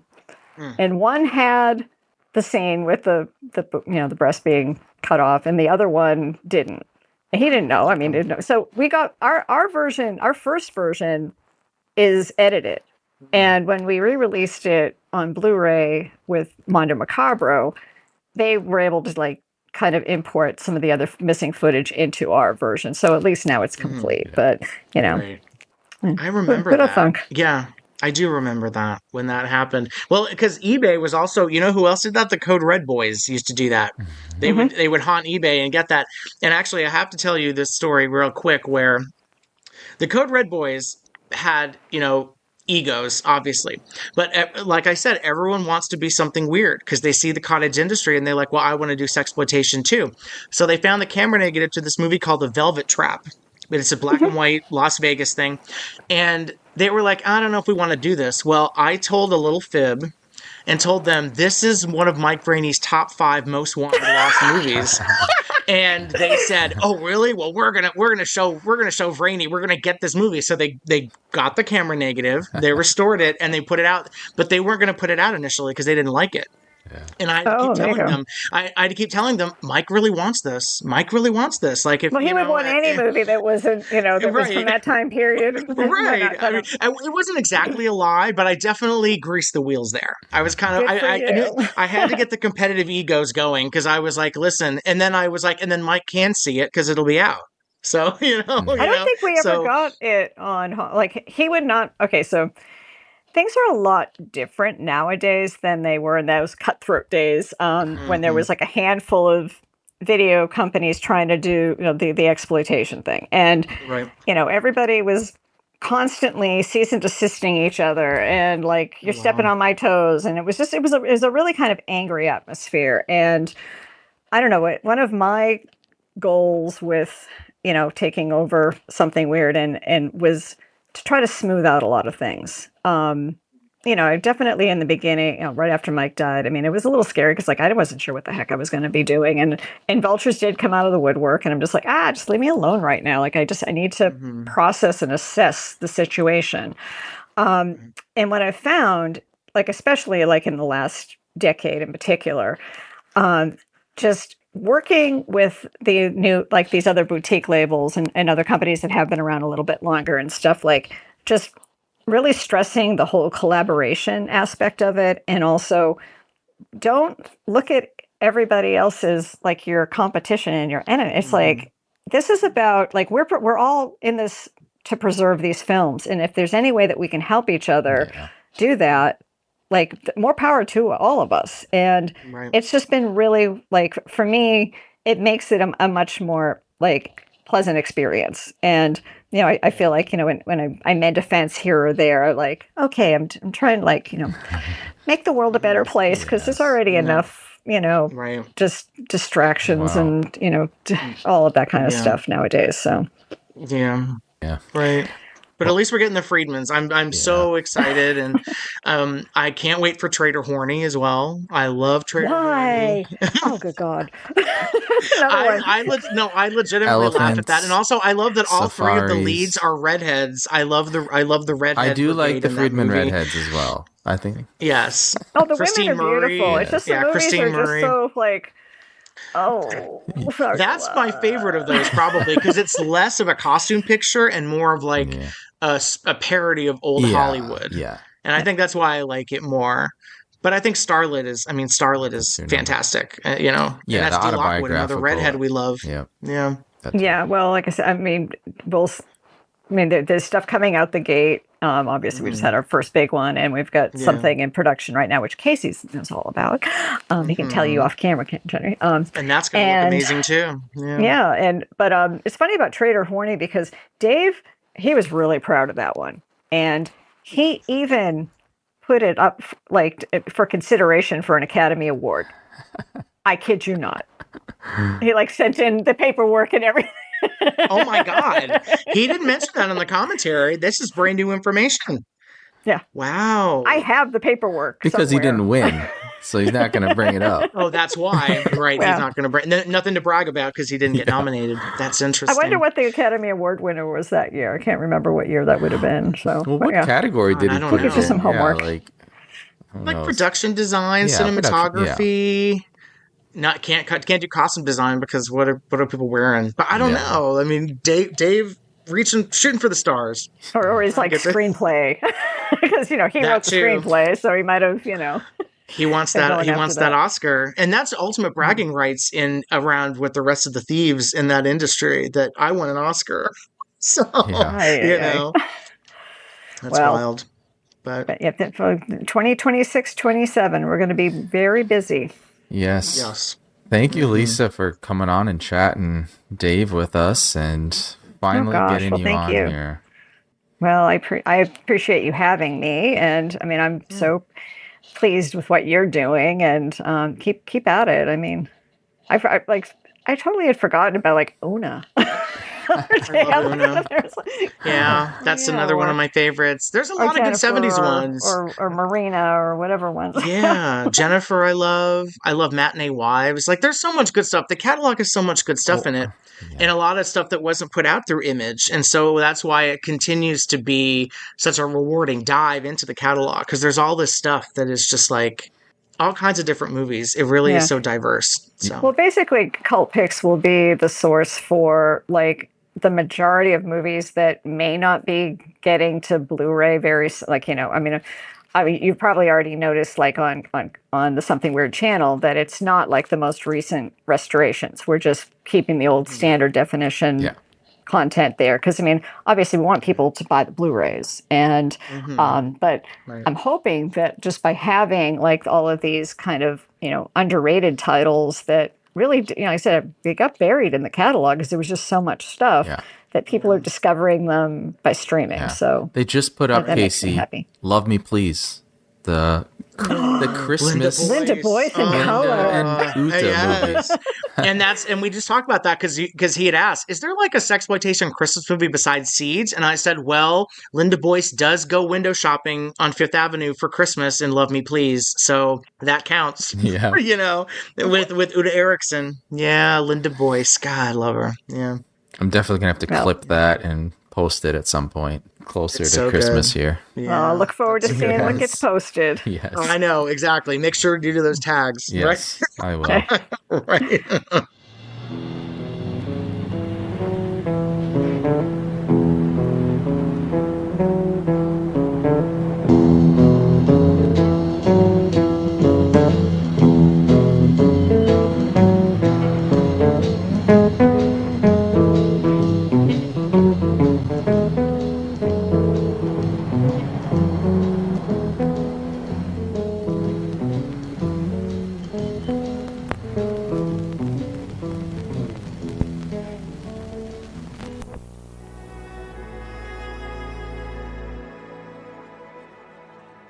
Thank you for listening.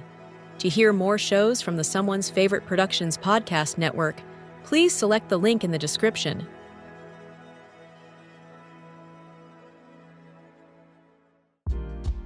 Are you a film fan who loves the ultimate home video experience? Look no further than The Disconnected. Your host, Ryan Verrill, is your go-to source for the latest and most accurate information on home video releases, exclusive interviews with industry insiders and filmmakers, and has established a thriving community where every film and physical media enthusiast feels welcome.